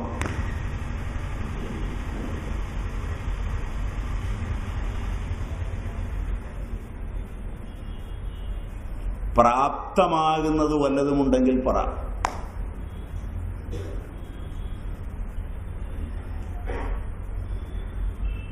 നിങ്ങളുടെ രോഗങ്ങളും നിങ്ങളുടെ ദുഃഖങ്ങളും നിങ്ങളുടെ ദാരിദ്ര്യവും നിങ്ങളുടെ ഭയാനകതയും എല്ലാം പ്രാപ്യാപ്രാപ്യങ്ങളുടെ തലമെടുത്ത് പ്രാപ്യം നിലനിർത്താനുള്ള കഴിവില്ലായ്മയും അപ്രാപ്യത്തിൽ വരുന്ന തൃഷ്ണയും ഒന്നുകൊണ്ട് മാത്രമാണ്.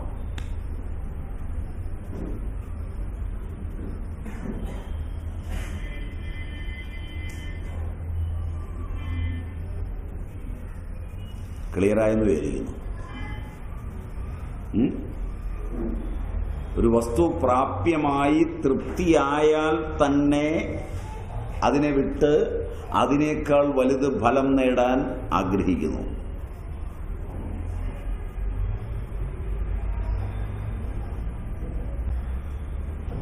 ഒരിടത്തും ഏകത്ര ചിരം നതിഷ്ഠതി. ഒരിടത്തും ഏറെ നേരം നിൽക്കുന്നില്ല തൃഷ്ണ.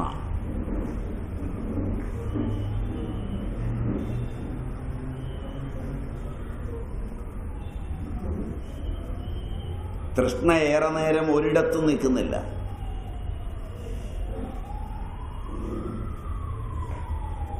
നോക്കിയാൽ അറിയാം. ഈ പഴയ ആളുകൾ കപ്പ പറിക്കുക എന്ന് പറഞ്ഞൊരു പരിപാടിയുണ്ട്. കണ്ടിട്ടുണ്ടോ എന്നറിയില്ല. കണ്ടിട്ടുണ്ടോ? ആ കപ്പയുടെ മുകളിലെ മണ്ണൊക്കെ മാറ്റിയിട്ട് പറിച്ചെടുക്കുമ്പോൾ അതിൽ നിന്ന് ഒരു ഇത്രയും നീളം വാലറ്റം മുറിഞ്ഞു പോയാൽ അതിന് വേണ്ടിയ പറമ്പ് മുഴുവൻ അവൻ കിളയ്ക്കും. അതേസമയം അത് മുഴുവൻ പോയാലും അവന് യാതൊരു പ്രാപ്യമായത് മുഴുവൻ പോയാലും അവനൊരു ദുഃഖമില്ല. അത് കിട്ടിയില്ലെങ്കിൽ വല്ലാത്തൊരു അസ്വസ്ഥതയാണ്. എടാ അത് ഞാൻ കിളച്ചതാണ്, ആ ഒരു കഷണം. എടാ അവിടെ കാണും, ആ മണ്ണ് മുഴുവൻ കിളച്ചിളക്കി മാറ്റും. അതാ കിളച്ചപ്പോ മണ്ണിന് അടിയിലേക്ക് പോയി കാണും.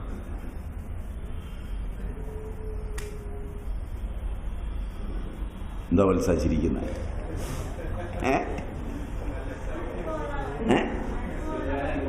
കർഷകർക്ക് മാത്രം, വീട്ടിൽ കപ്പ ഇട്ടിട്ടുള്ളവർക്ക് മാത്രം.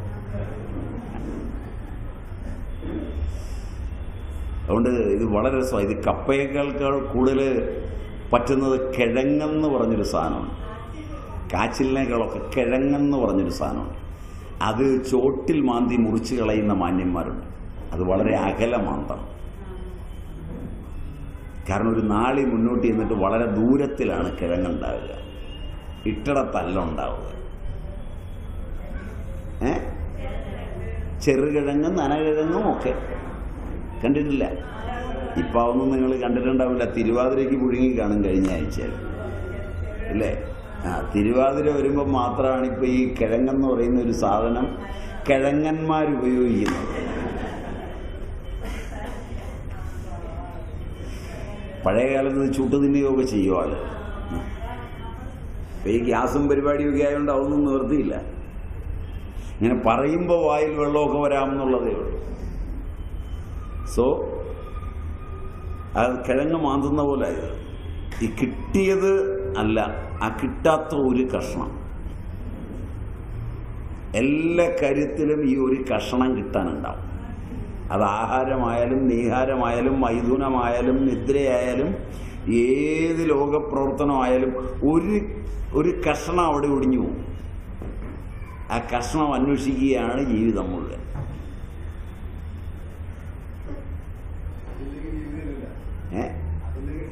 ഇല്ലാത്തവനാണ് ജീവിതം ഉള്ളത്. ഇവന് ജീവിതം ഇല്ല എന്നുള്ളതാണ് സത്യം.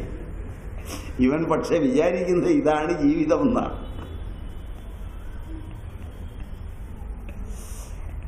It depends. മനസ്സിനനുസരിച്ചാണ് അതിൻ്റെ തലം. അപ്പൊ ദുഷ്പ്രാപമായതിൽ പ്രവർത്തിക്കുന്നതും എത്ര കിട്ടിയാലും തൃപ്തി വരാത്തതും ഒന്നിലും സ്ഥിരമായി നിലനിൽക്കാത്തതും ആയ തൃഷ്ണ എത്താത്ത കൊമ്പിൽ പോലും എടുത്തു ചാടിപ്പിടിക്കുകയും ബലമൂലാദികൾ മതിവരാതെ പറിച്ചെടുക്കുകയും ചെയ്തുകൊണ്ടിരിക്കുന്ന ഒരിടത്തും ഒരു നേരവും അടങ്ങിയിരിക്കാത്ത ചപലയായ പെൺകുരങ്ങാണ്. ഇത്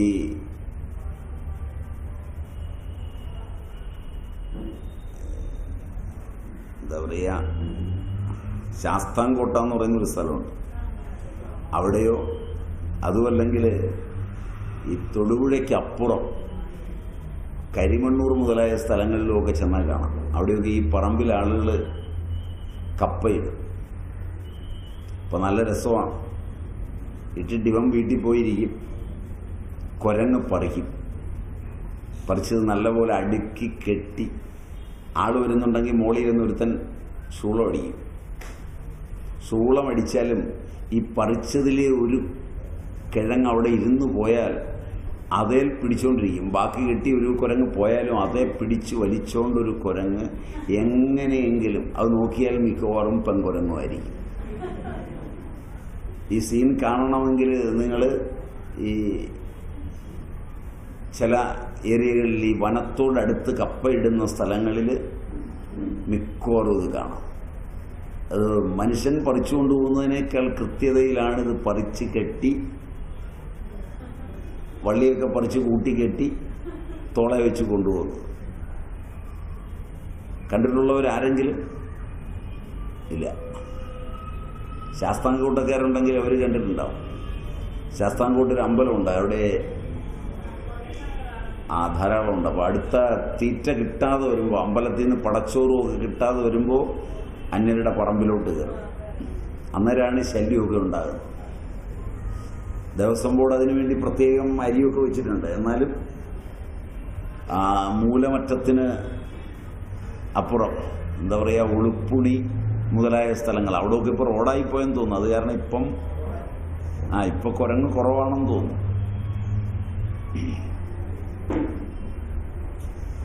ആ കുരങ്ങൊക്കെ പരിണമിച്ചു ഇപ്പം.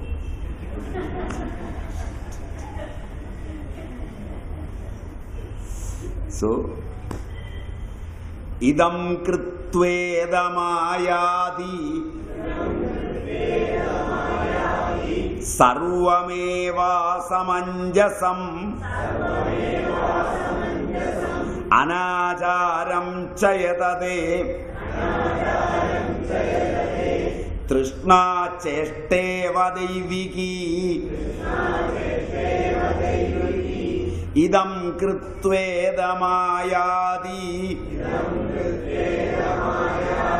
സർവമേവാസമഞ്ജസം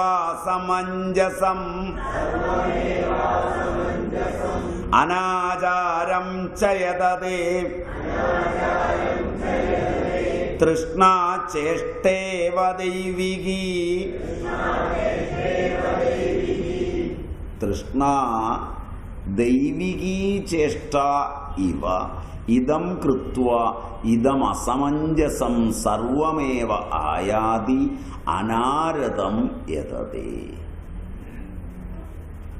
തൃഷ്ണയുടെ കളി ഇതാ. തൃഷ്ണ ദൈവികിയാണ്. പ്രകൃതിയുടെ ചേഷ്ട പോലെ, ഈശ്വര നിശ്ചയം പോലെ, വിധാതാവിൻ്റെ കരങ്ങൾ പോലെ ശുഭമോ അശുഭമോ ഉചിതമോ അനുചിതമോ ആയതാരംഭിച്ചിട്ട് അശുഭമോ അനുചിതമോ ആയ പ്രക്രമവിരുദ്ധമായ എല്ലാ കാര്യങ്ങളിലേക്കും പെട്ടെന്ന് അനുഗമിക്കുന്നു.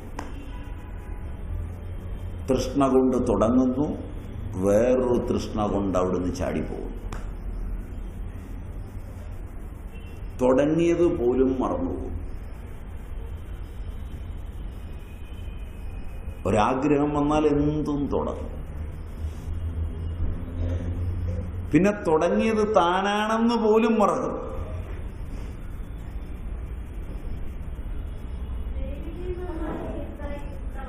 അദൃഷ്ടം, അദൃഷ്ടം.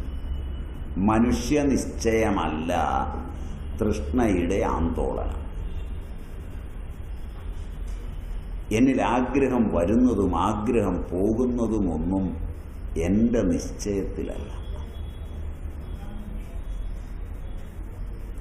ആഗ്രഹിച്ച കാര്യങ്ങൾ ഓരോന്നും ആഗ്രഹിച്ചൊക്കെ കഴിഞ്ഞ് അതിനോടുള്ള തീവ്രതയൊക്കെ കാണിച്ച് കഴിഞ്ഞ് മാറിയിരുന്ന് നോക്കിയാൽ എന്തിനാണ് ഞാനത് ആഗ്രഹിച്ചത് എന്ന് എനിക്ക് സമാധാനമാകുന്ന ഒരു ഉത്തരം കിട്ടില്ല.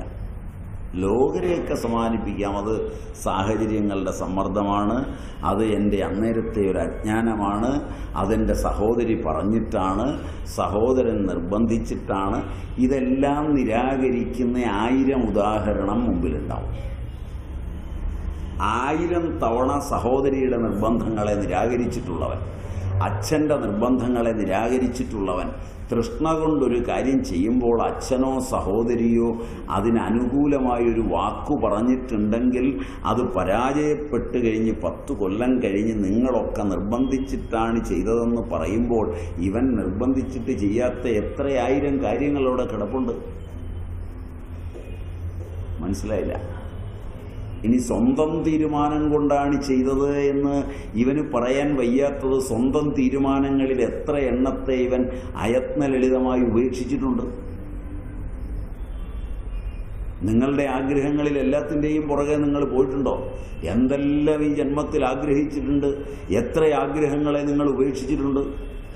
അപ്പം നിങ്ങളുടെ ആഗ്രഹം കൊണ്ടാണ് ചെയ്തതെന്ന് പറയാൻ പറ്റുമോ? നിങ്ങളുടെ ആഗ്രഹം കൊണ്ടാണെങ്കിൽ ആഗ്രഹിച്ചതെല്ലാം ചെയ്യണ്ടേ? അതിതീവ്രതരമായി ആഗ്രഹിച്ച ആഗ്രഹങ്ങൾ പോലും നിങ്ങൾ ഉപേക്ഷിച്ചിട്ടുണ്ട്. Am I right? അത്ര തീവ്രമല്ലാത്ത തൃഷ്ണയുടെ പിന്നാലെ പോയിട്ടുള്ളൂ.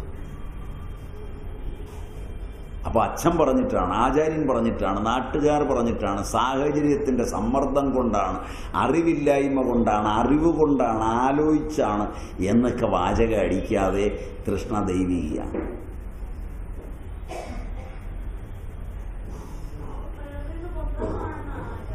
തീർച്ചയായും അദൃഷ്ടമാണ്.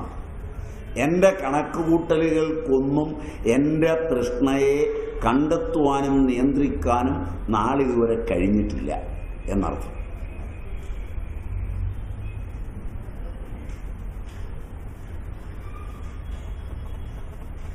അതല്ലേ കുഴപ്പം.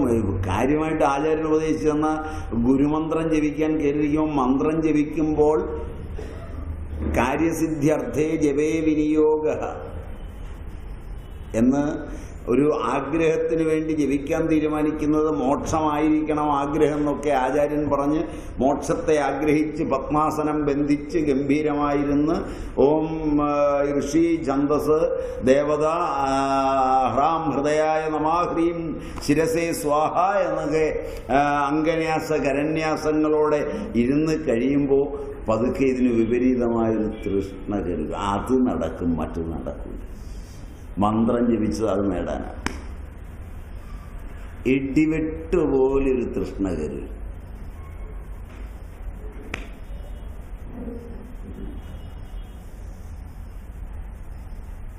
ഇപ്പം അരമണിക്കൂർ ജപിക്കും, 1 മണിക്കൂർ ജപിക്കും. പക്ഷെ ഇപ്പൊ കടുത്ത ആ തൃഷ്ണ ഇടയ്ക്ക് കയറി വരുന്നതാണ് ഈ ജപിച്ചുകൊണ്ടിരിക്കാൻ ഒരു പ്രേരണയായിത്തീരുന്നത് തന്നെ. അത് നടന്നു കിട്ടും.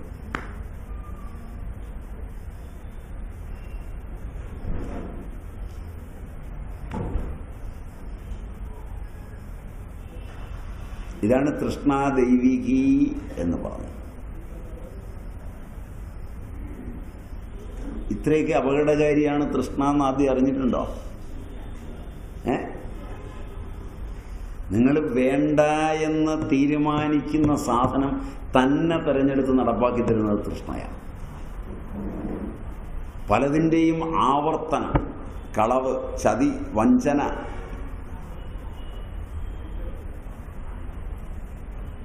സ്ത്രീസംഘം, പുരുഷസംഘം, ഇങ്ങനെയുള്ളതെല്ലാം വേണ്ടെന്ന് എത്രയായിരം തവണ തീരുമാനിക്കുന്നുവോ അത്രയായിരം തവണ തൃഷ്ണ അത് തന്നെ ചെയ്യിപ്പിക്കും.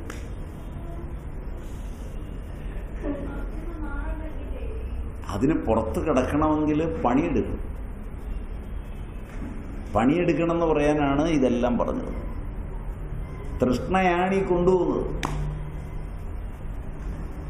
വേണ്ടാന്ന് തീരുമാനിച്ച ആഹാരം മാത്രമാണ് മുമ്പിൽ സുലഭമായി ചിലപ്പോൾ ലഭിക്കുന്നത്.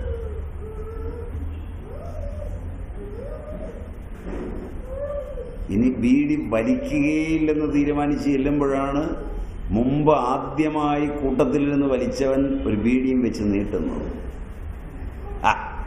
നിർത്തി, പിന്നെ നീയല്ലേ അങ്ങ് നിർത്തുന്നു, ഇത് വലിച്ചിട്ട് നിർത്തിയാൽ മതി, ഞാനാണിപ്പോൾ പറയുന്നത്.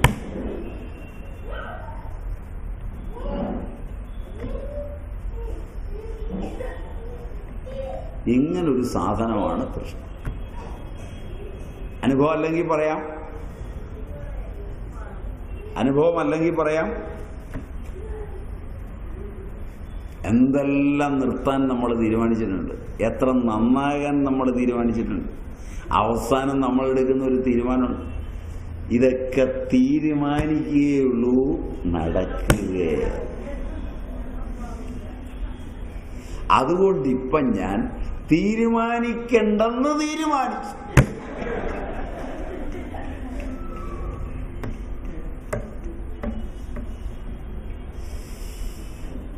ഇങ്ങനെയാണോ പണി? അതുകൊണ്ട് നമുക്ക് ബാക്കി അടുത്ത ക്ലാസ്സിൽ കാണാം. ഇന്ന് അവസാനിപ്പിക്കാം. ശ്ലോകം അടുത്ത ക്ലാസ്സിൽ പൂർണ്ണമായെടുക്കാം.